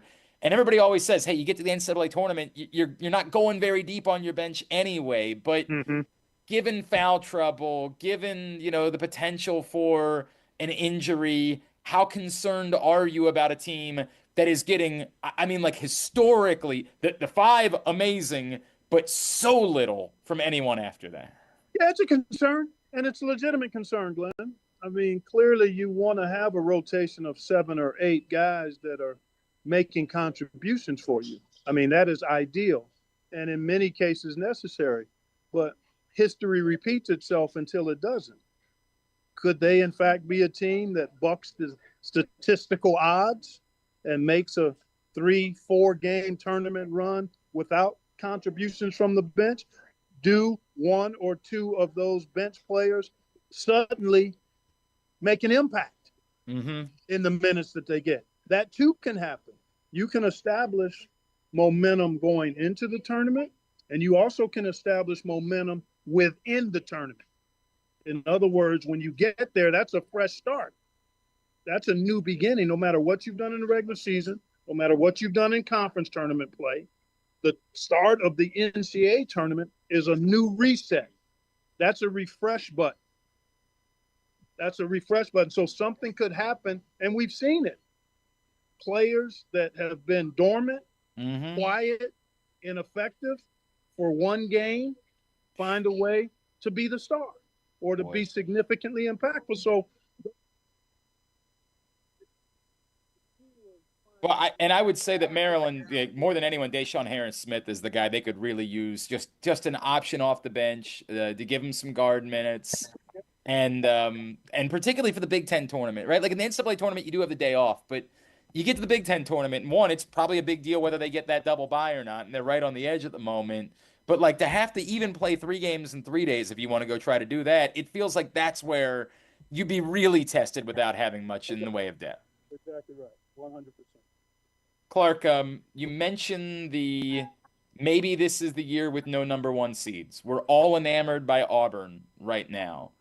Why are you maybe not as confident? Or tell me about who some of the other teams are when you talk about the strength beyond the 4 seeds. Who are some of those other teams that really jump out at you? Like, this is a team that you look at and say, that can be a Final Four team.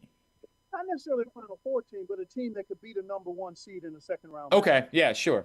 Okay, I'm thinking of those teams that could be seeded 8 or 9, and I don't do a lot of bracketology projections. I don't look at them real closely until about 5 days before the tournament starts, 5 days before Selection Sunday, because that way you have much more information. You can kind of actually look at what teams are really legitimate on the stoop teams. You can start to forecast where teams are going to be seeded based on how they fare in their conference tournaments and how they compare to the other teams that might be on a similar seed line. So you have a lot more realistic projection ability when we get to within a week of Selection Sunday. But when you start thinking about teams that could be seeded 4 through 10, Michigan State, Illinois, Maryland could possibly move into that top 4 seed line, but maybe not. Gonzaga, Memphis, St. Mary's. Those are just a handful, Glenn, that could find themselves on that 8-9 line. And could they beat an Auburn, an Alabama? Assuming we just go with the bracket. Right. With the bracket Duke, yeah. Okay. Florida. I love Florida. I probably like Florida and Auburn about the same in terms of potential ones that could get to San Antonio. I like their balance. I like their depth. I like their size. I like a lot about both of those teams. They're really pretty complete when you look at all of the boxes you want to check. They can shoot threes. They've got excellent guards. They've got positional size. But there are a number of teams, and I mentioned some of them, that could fall into that 4-8, 4-9, 4-10 seed window that could be problematic in the second round, a potential second round matchup, or even beyond that against the number 1 seed. I wonder if just you're only a couple minutes now with Clark Kellogg. I brought up Derek Queen earlier, and I just wanted to how special this kid has become. And there was a stretch this season where, like, I remember the Indiana game was on CBS, and that was the back end of the stretch where he had been in single digits for like 5 out of 6 games, but 3 straight double-doubles, a kid that looks incredibly comfortable even on the road. Yeah. How impressed have you been by Derek Queen in his freshman season? Uber impressed. But there are a ton of freshmen that have impressed me this year. This is one of the best freshman crops across the country in the last 15 years, easy, for its quality, its depth throughout the country. And he's right at the top of the heap. I mean, Cooper Flagg gets the marquee, deservedly so. So does Ace Bailey and Dylan Harper, deservedly so. Derek Queen is right in the mix with them. Then you go out to Baylor and VJ Edgecombe and Robert Wright. I mean, there are a bunch of outstanding for Jakob Jonas at Illinois, Will Riley at Illinois, Morez Johnson at Illinois. I mean, there are a bunch of really terrific freshmen across the country. And to me, Derek Queen is in the top 3 or 4. I would have to put him in the top 3 or 4. You bring up obviously Ace Bailey and Dylan Harper, and he didn't hide from the fact that the game against Rutgers, he was like, Right. I want to win Big Ten Freshman of the Year. That's a big deal for me. Yeah, I want the no, attention. understood. Nothing wrong with that. I don't mind him expressing that, man. There are goals you have as an individual player, and that's part of the competition. Before I let you go, Clark, if I could, just because I know how much he meant to you, and this is the first time you and I have talked since Greg Gumbel's passing, and the NCAA tournament will still be great, but it won't be quite as great without Greg Gumbel. Can you try to put into words what that relationship has meant to you in your life? Well, I've said it in a statement, and I've told other people. I was blessed to be in the orbit of friendship, comradeship, partnership with Greg. He was a broadcasting icon and legend. Yet his way with people, his way with us as a broadcast family at CBS Sports or wherever he's worked, ESPN and NBC.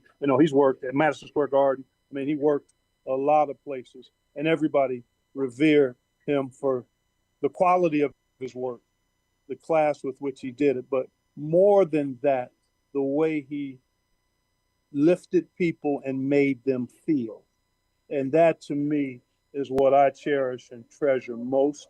I sat next to him for close to 20 years as a broadcast partner, a lot of car rides together, a lot of time on air, a lot of conversations when we were off air, and just loved who he was, humorous, unpretentious, authentic, and a great hang, a wonderful guy to spend time with. So I'm thankful. I thank God that I had a chance to be a partner, a friend, a colleague, to love him while we had him, and to cherish the memories that won't go away. He will be missed, but always remembered. Means a lot to us here in this city. Called the Ravens' first Super Bowl win, and we love Greg Gumbel. We're excited about the tournament. Obviously, in a couple of weeks, is 76 teams? Is that how you thinking about that moving forward next year? I've warmed up to that because we got 364. We got 364 Division I teams now. If you get to 76, that gets you to approximately 22% of those teams being eligible for postseason play. And I think that's reasonable. I really do. I'm not one for expanding beyond that. We expanded the last time in 2011 from 64 to 68 because the number of Division I teams had grown. And most of the other championships, at least as I recall, have between 20 and 25% of their teams are eligible for the championship tournament or postseason play. And that seems reasonable. So we've grown. And that means the expansion probably should take place. And I'm fine. I used to be adamantly opposed because I thought it was as good as it could get. But that's I'm still in that spot, Clark. We're like this tournament is everything we love in America. Don't do anything that messes with it. Like I think we'll just add 8 teams. It would add 4 more games or whatever. I know. This is maybe I'm the old man now. Maybe that's what's really happened here.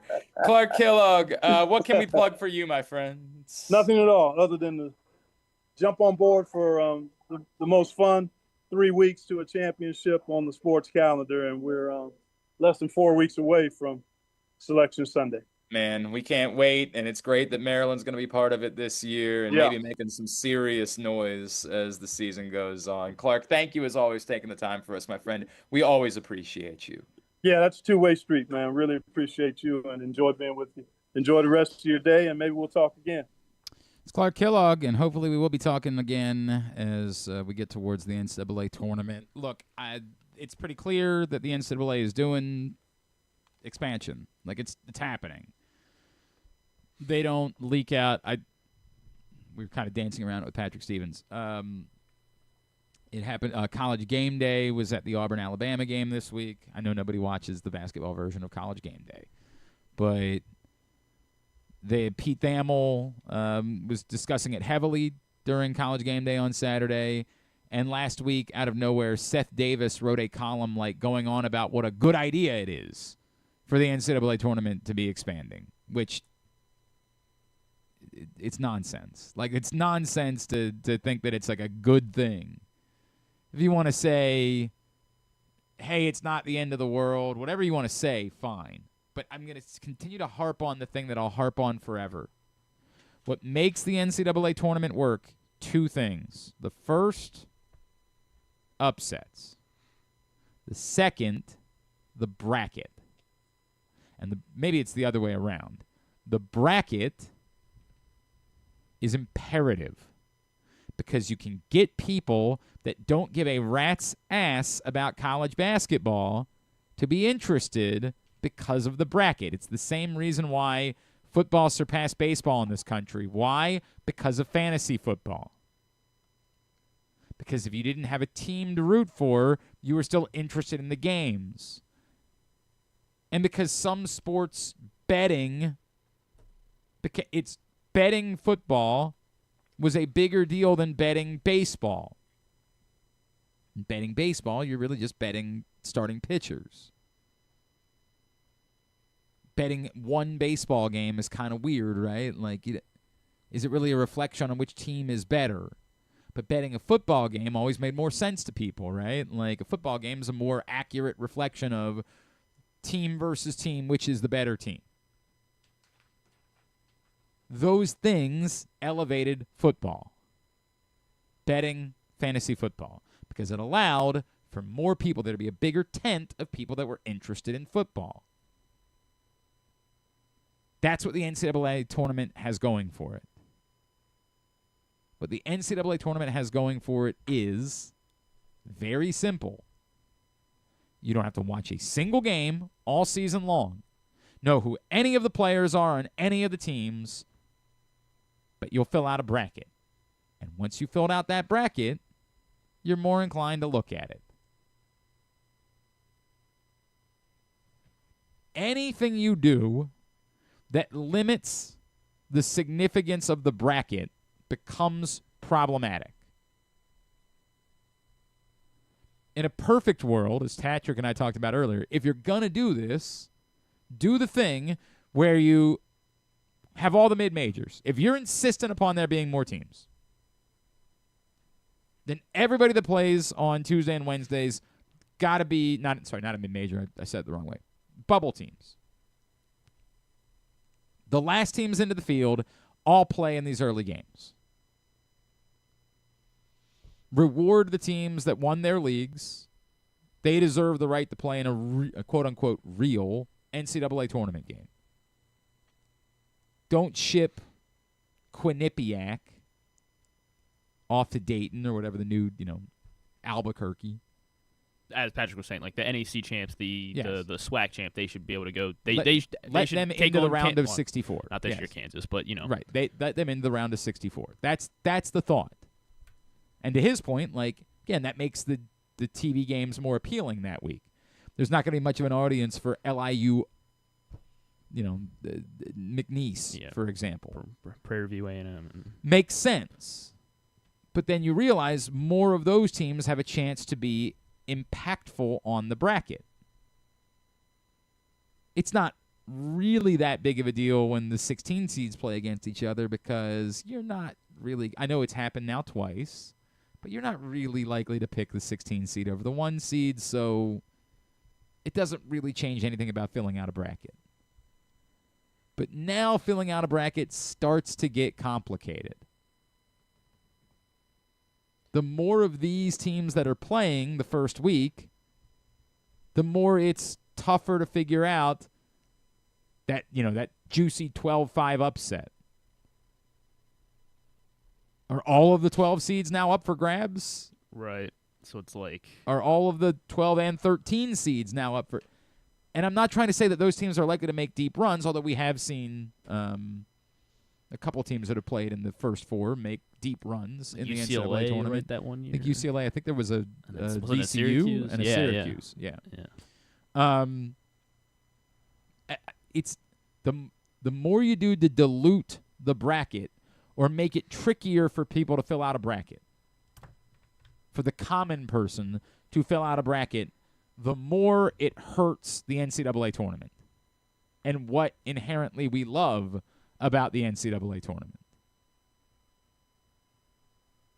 And that can't be defined tangibly the way that tangibly what they're going to say is I think there's a new postseason tournament that's starting this year in Vegas, and I can't remember. Like a new ABC tournament, the Crown or whatever. Oh, okay. Like not a CIT or CBI, and what they're going to say is, well, if somebody is making money off of these teams playing basketball games, then we should be the ones making money off of these teams playing basketball games. If these tournaments aren't launching because they're all financial losers, although for the schools, some like the one you're talking about, the CIT, the CBI, I believe for the schools themselves, those have been financial losers because you have to pay to host a game. Oh, okay. Because otherwise, the people that run the tournament, it would be a financial loss. The only way they can make money is if they force the school to cover it. And now it's just, do we think this can be a loss leader? Will playing in this postseason tournament for us maybe get more people invested in, Towson basketball? Right, yeah, exactly. I know the women's team, when they've won the regular season, they've hosted an NIT game. Like the NIT was different. That was different. The NIT is run by the NCAA. So that's been a different thing. These other tournaments that have existed are unrelated to the NCAA. And I believe this one in Vegas this year has ties with Fox. So the Fox networks are airing it or whatever. It's very complicated. It's complicated, but to the NCAA, if playing more basketball games is profiting someone, do it. Why wouldn't we get that profit? And if we call it an NCAA tournament game instead of calling it, I think it's called the Crown, then it's going to be more profitable because NCAA tournament and March Madness are profitable, trademarks and brands. So any argument that they need to do it or that it's hogwash. They're calling it the CBC. Is that what? The College Basketball Crown. College Basketball Crown. Yeah, the Crown is the thing. CBC. It's utter nonsense. And with all respect to Seth Davis, like that felt kind of brazen and a little naked. Like he was doing the bidding for someone. There's no argument that anyone even wants this other than the NCAA. Yeah, or Fox. Yeah, no, not Fox. Fox wouldn't be involved with expanding the NCAA tournament. They just want. Oh, you're okay. Sorry, I'm talking about. I don't care about. I don't give a rat's ass about the Crown. I'm saying that because you brought it up, because it exists, the NCAA is saying, well, if they can make money off it, more if Mississippi. Well, actually, Mississippi State's good. I'm trying to think of who SMU. Sure. Playing another basketball game can be profitable for someone, then it should be profitable for us. If Fox can sell advertising for another nonsense SMU basketball game, then we certainly could sell advertising for a real SMU basketball game. That's what's happening here. That's all it is. And pretending it's anything, trying to hide behind, well, it's about having, and Clark, I'm not trying to fight with Clark Kellogg. He's, the NCAA has expanded by X number of teams, and the tournament hasn't expanded. There is no one that's saying Delphi plays basketball now, so we absolutely have to have Virginia Tech in the NCAA tournament. There is no correlation between those things. There's nothing that says we need more unsuccessful O majors. And to say, well, hey, these super conferences are gobbling each other up. And these actually are good teams. It's just difficult because they're playing in these super conferences. That's an argument that somebody would make. You're looking at their record and saying they're a bad team. But what you're not seeing is their record is what it is because... Yes, Oregon could be like a kind of a good example of that this season where did they win Sunday night? I don't even remember. They were losing for a while Sunday night, and like they have 5 wins in conference. They were 13-0 in the non-conference. Right. And someone would make the argument that this is... They did come back to win, okay. You need this. You need an expanded tournament because teams are getting punished unfairly. And you think you're making a compelling argument. I'm trying to think of who this is. Who else would this be in the Big Ten? Like Ohio State and Indiana maybe? Yeah, okay. These teams are good teams. Well, Indiana maybe not, but yeah. But that somebody would make the argument. Right, these teams are good teams that just play in this brutal league. They deserve to be there, and we shouldn't penalize them for wanting to be in a more difficult league. versus, running off to the American, whatever you want to say, the AAC. I'm not trying to take a shot at the AAC, but challenging everybody today. Going at it. That we should reward Indiana. Not that this is what makes the conversation is so stupid. Like, Indiana's never going to join the AAC. But you get the point. The point is we should reward these programs for playing in these difficult conferences instead of and cutting bait. And now that the other conferences have been diluted and yet are taking up the same number of spots, we need to have more spots for the teams that are in the power conferences that just have more lopsided records because the conference schedules are so difficult. And there's a argument to that. Like, there's an argument of, well, nobody forced them to join those conferences. No one sat here and said, we need the Pac-12 to die. Is there a single Maryland basketball fan that was like, we better get Oregon and Washington in this league? I'm not gonna watch Maryland basketball until you get 4 West Coast teams in there. I'm out. It's a backwards way of thinking. You chose to join these other leagues. Now, maybe they were saying, hey, look, I know what you're thinking is it's going to be more difficult to get in the tournament, but we promise you, we're going to cook the books. We're getting 12 more spots in the NCAA tournament in the coming years. Like, maybe that was part of the promise that was made to these. But I'm not even – if that's your argument, it's your argument. I don't really care, but it's your argument. My point will forever be the thing you got to think about is the bracket.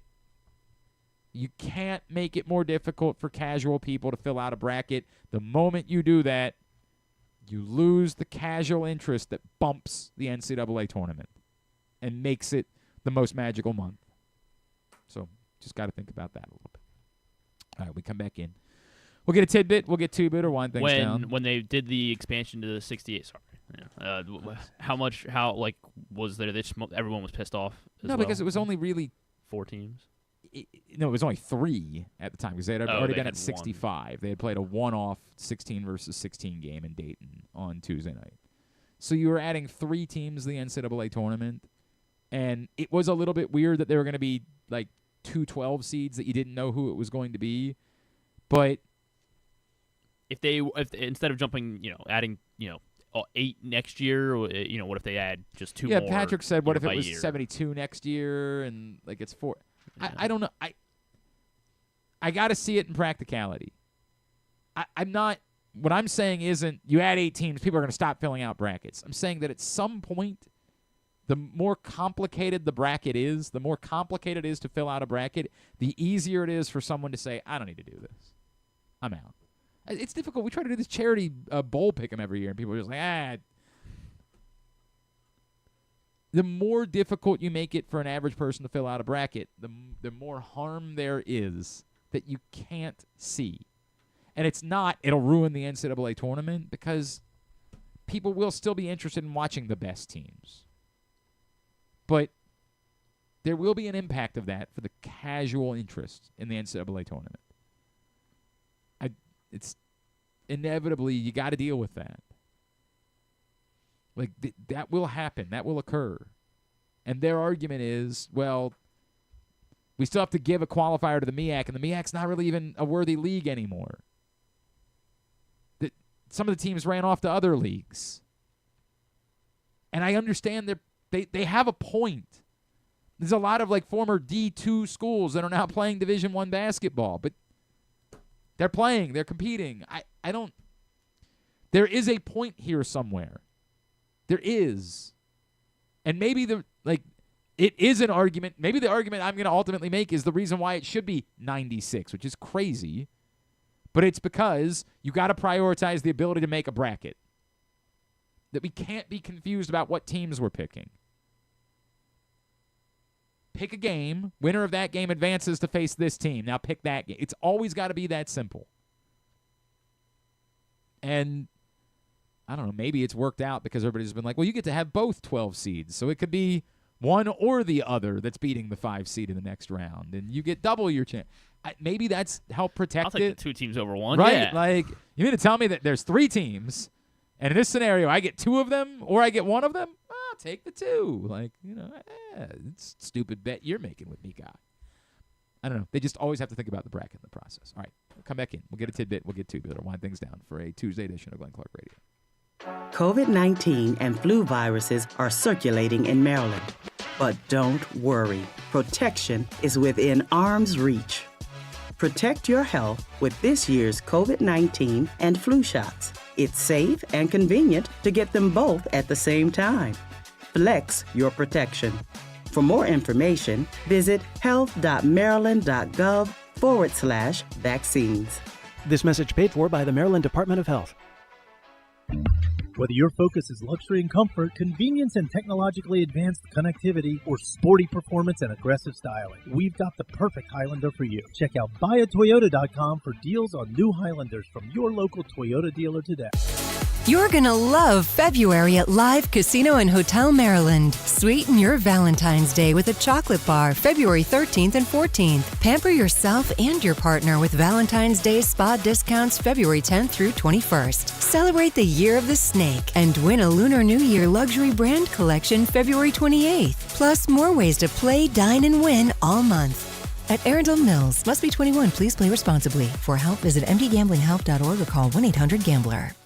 Gambling can be a fun and entertaining experience, but there are risks involved. If you're planning on betting on the game at the casino or on your phone or computer, know your limit, stay within it.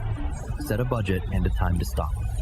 Remember, gambling isn't a financial solution, and it doesn't mix well with alcohol or drugs. Know the risks and have a plan before you begin gambling. For free and confidential services, call 1-800-GAMBLER 24/7 or go to helpmygamblingproblem.org.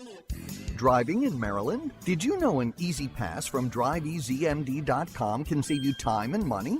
Of course you did, because you are a thrifty driver. An antenna reads your Easy Pass transponder and automatically deducts the toll from your Easy Pass account.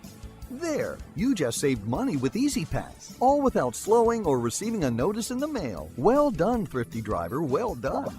Get your Easy Pass at DriveEasyMD.com. The votes were all counted, and the results are official. Royal Farms was named #1 for food in the USA Today 10 Best poll, receiving more votes than any other convenience store chain in America. The next time you want to get some good food fast, doesn't it make sense to go to Royal Farms? Voted best in the USA and home of world-famous chicken. Real fresh, real fast, Royal Farms.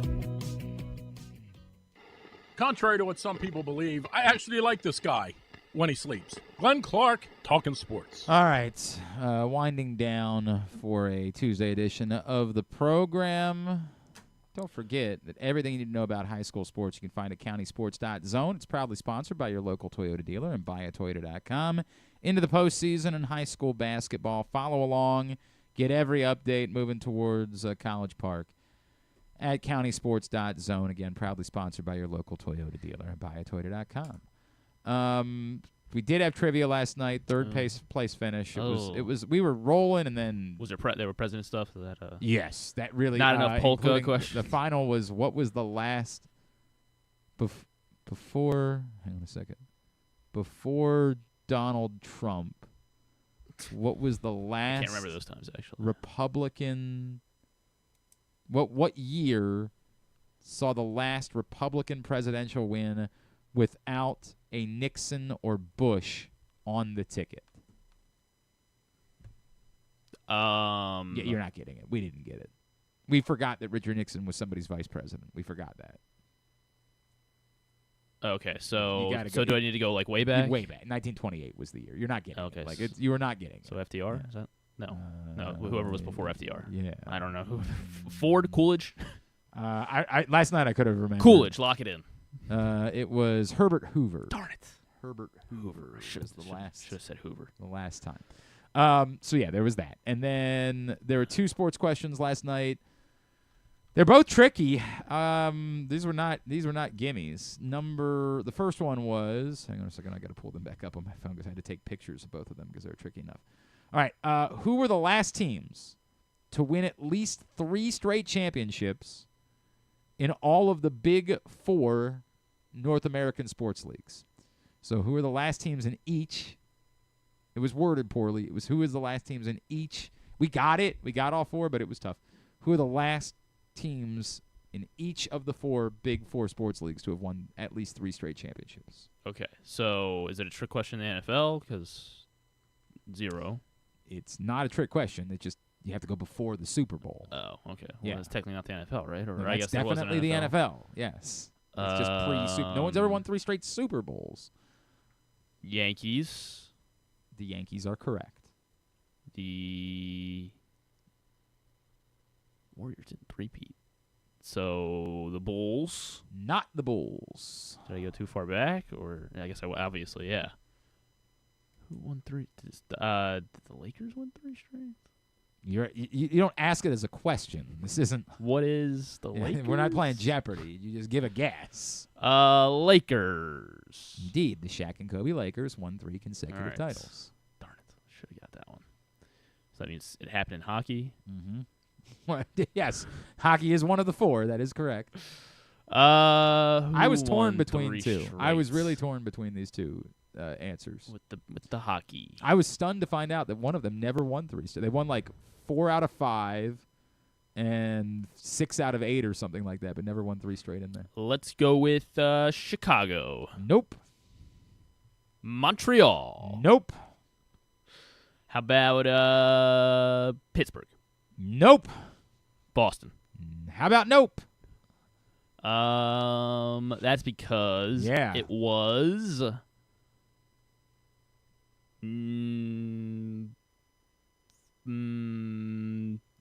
that's because it below the border or above the border. You just guess teams, dog.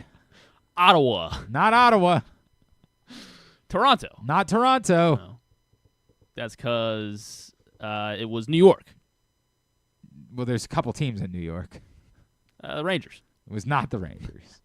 Because it was the Isles. It was indeed the New York Islanders. No, knew it all. Well, Islanders, Lakers, 1980s. Yes.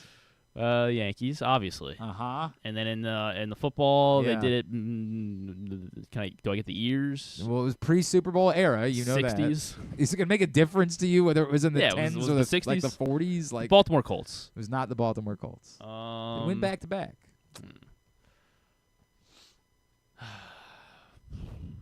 The Green Bay Packers. The Green Bay Packers. All right. Indeed is the correct Knew answer. We did go 4 for 4 on that, but we struggled a little bit. We had to work through it a little bit on that one.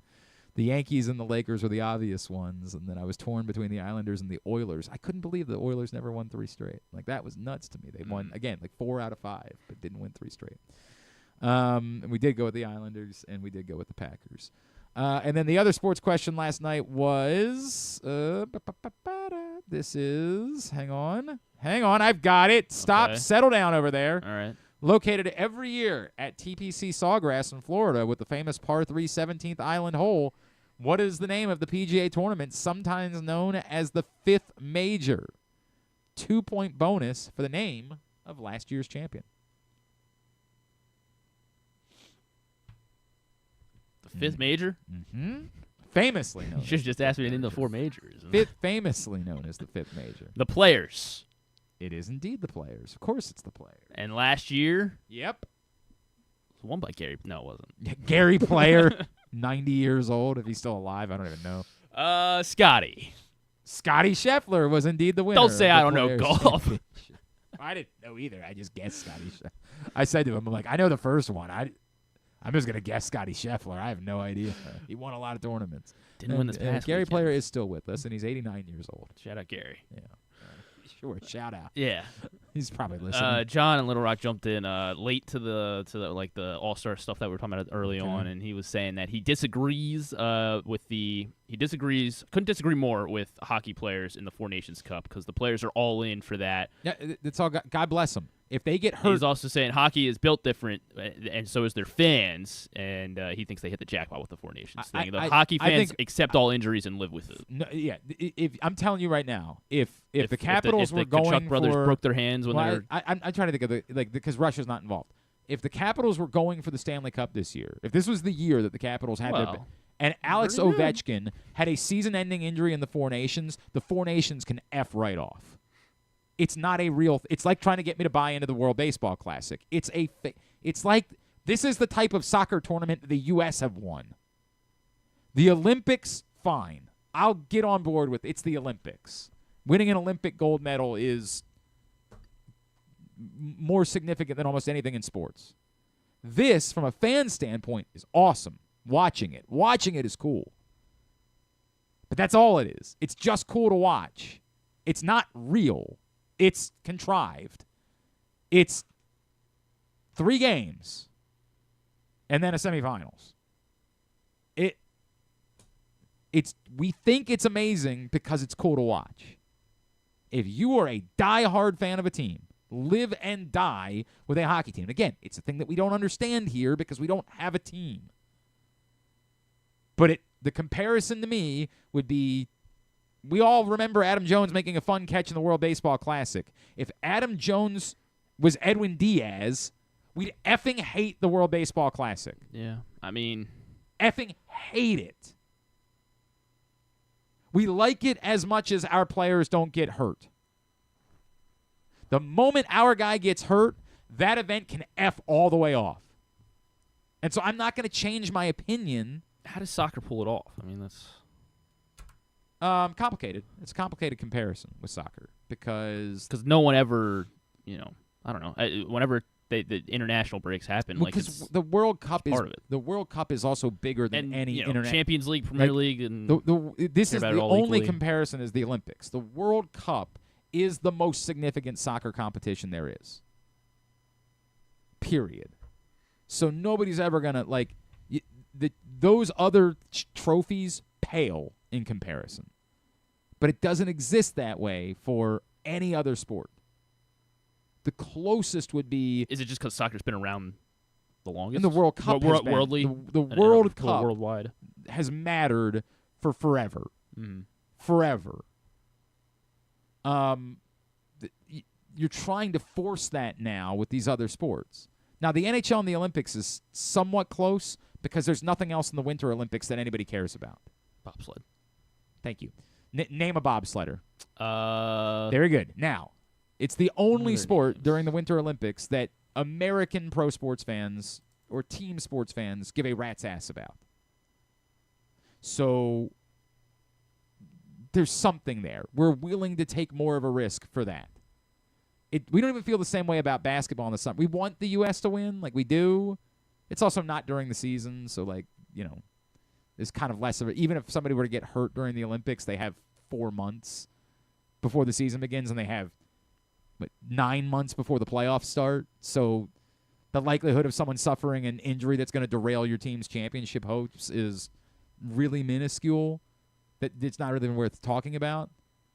But we also, it kind of wouldn't be the end of the world because we got a bunch of other crap that we enjoy watching in the Summer Olympics. So if we didn't have the basketball, we'd live. They're not thinking about getting rid of NBA players in the basketball. Name a rugby player. Abby Gustitis, 100%. Okay, yeah, you're right. I can name a rugby player. I can do that. You thought you had me, didn't you? You thought you had something. Kind of did. You really feel stupid. Where'd she go? She went to North Hartford, right? I think she went to North probably. Hartford. That sounds. I think that's where she went.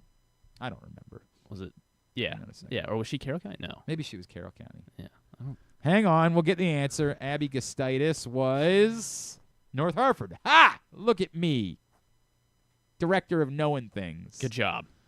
Anyway, I don't know. John said the simple truth is NBA players don't care about their All-Star game. They run the show in that league. But I don't want them to care about I never want anybody to care about the All-Star game. I don't. If I cared about a team, I would never want the players to care about the All-Star game enough that they'd be willing to risk getting hurt. I would never want that again. It was a different era of sports where there wasn't as much money involved, and so guys needed to care about the All-Star game because that's where they could make their brand. Because not every game was on television. We have these romantic feelings towards people giving a crap about the All-Star game, but we know why the All-Star game stopped mattering, and yet we still scream about it. And the Four Nations thing, I agree, is neat. It's a neat television product. it's not as contrived as the World Baseball Classic is, because the World Baseball Classic is utterly bogus. Do you think the 1v1 for $1 million tournament will work? I've said for a million years, if you wanted to try to do something, that would be the thing to do. But that's what they're But truth be told, suggesting for next year. We get bored by that, because they wouldn't really care about that either. They just sort of take jump shots, and it's worth giving it a shot. Yeah, I guess so. Yeah, but it's not going to save it'd be worth doing once. Do it once, and then realize it's not great either, and then, I don't know, bring it back. You're not going to get these guys to go full go on All-Star Weekend. They're not going to do it. We got to accept that. They wouldn't go full go. Somebody said, well, why don't they come up with their own 4 nations? One, because there's not really 4 countries to play basketball. There's a thing on Tubular this week. What? They did a documentary, Netflix did, I think. About the Olympics. Yeah, where they followed like the 4 bit, like they followed Serbia, France, Australia, and the U.S. I mean, but inevitably it's going to be non-NBA players involved in some of those teams. That's kind of what makes the 4 nations work, is like it's NHL players. But for some of those countries, it's going to be non-NBA players, and certainly not relevant NBA players if some of them have NBA players. Oh, sorry, Canada was one of them. Not maybe it wasn't Australia. Yeah, but Canada's building SGA clearly, and yes, more and more stars coming out of Canada, no doubt about it. But like it's just not, there isn't something. This is what it is. Either you watch or you don't. Who gives a rat's ass? I gotta move on. We got to go. We're winding down. Let's get a tidbit. Tidbit is brought to you today by the CIAA tournament. That's right. It is coming back again a week from today. As Baltimore welcomes the excitement of the Food Line CIAA men's and women's basketball tournament at CFG Bank Arena, February 25th, next Tuesday, running through March 1st. Get your tickets available now at Ticketmaster.com. Again, Ticketmaster.com for your tickets to the Food Line CIAA men's and women's basketball tournament to CFG Bank Arena from February 25th through March 1st. Very good. What you got? Let's go with Maryland. They won, the Maryland women, that is. They did win. Apparently last night was Mr. Worldwide night, Pitbull theme. Sure. At the Xfinity Center. Sure. They beat Michigan. The women did. That's the opponent that makes you think about Pitbull. Yeah, obviously. Yeah. And they needed that win, obviously. Cheyenne Sellers made history. She became the first player. She surpassed 500 career assists in the second quarter. The first player in Maryland women's basketball history and program history surpassed 1,500 points, 500 rebounds, and 500 assists. How about that? Cheyenne Sellers, Good first to do that. For Shy. How many of the all-time women's Maryland women's scorers do you think you can name? I bet I could do like the top 8. All right, I was gonna cut it at. All right, well, let's go ahead and do top 8. That'd be everyone that scored 1,900 points. 1,900 points or more. Yes. Okay. Shy Sellers is just she's also just recently passed 1,500, so she's like in the 15, 17 range. Alyssa Thomas. Alyssa Thomas is the number 1 all-time leading scorer in women's Maryland women history. 2,356 points. It's so funny that I said I could name the top 8, and like I could definitely name the top 1, and then I'm like, maybe I'm not as convinced as I was. It is a tough list. Maybe I'm not as convinced as I was. All right. I'm going to assume there's a few names that I want to throw out, but I don't want to get the second one wrong. Like I'm trying to figure out what would be I'm most confident on the second one. How about? I still think Vicky Bullett's high on the list. She is. She scored. She's actually 1,928. She's exactly tied with another player that scored 1,928 points. But yes, Vicky Bullett is top 8. How about? Let's just write that down. I'll still say Marissa Coleman's fairly high on the list. Marissa Coleman, one of the 5 2,000-point scorers in Maryland basketball history. 2,205 for Marissa Coleman. How about Christy Tolliver? Yes, Christy Tolliver, 2,078. She's 5th all-time. Coleman was 3rd. Brianna Jones. Brianna Jones scored the exact same number of points that Vicky Bullett did. They are tied for 7th, those two. So Brianna Jones on the list. 3 more. I'll stay on the title team. Crystal Langhorne. Mm-hmm. Crystal Langhorne, 2nd most all-time, behind Alyssa Thomas, ahead of Marissa Coleman. Still need 2 more. Over 2,200 points. I still How about Shaderon? Nope, she is just outside her cutoff here. She is 22 points shy of 1900. She is 9th all time. Damn. I thought I was going to go perfect. Diamond Miller. Diamond Miller's 10th, right behind Shea Duran. Should have said I could get the top 10. Yeah, I mean, at this point, yeah. Now I'm struggling. Because we're missing 2? Missing 2. Yeah, I got 6. Yeah, 2. Kayla Charles. Kayla Charles, 1984, 1,984 points. Who am I missing?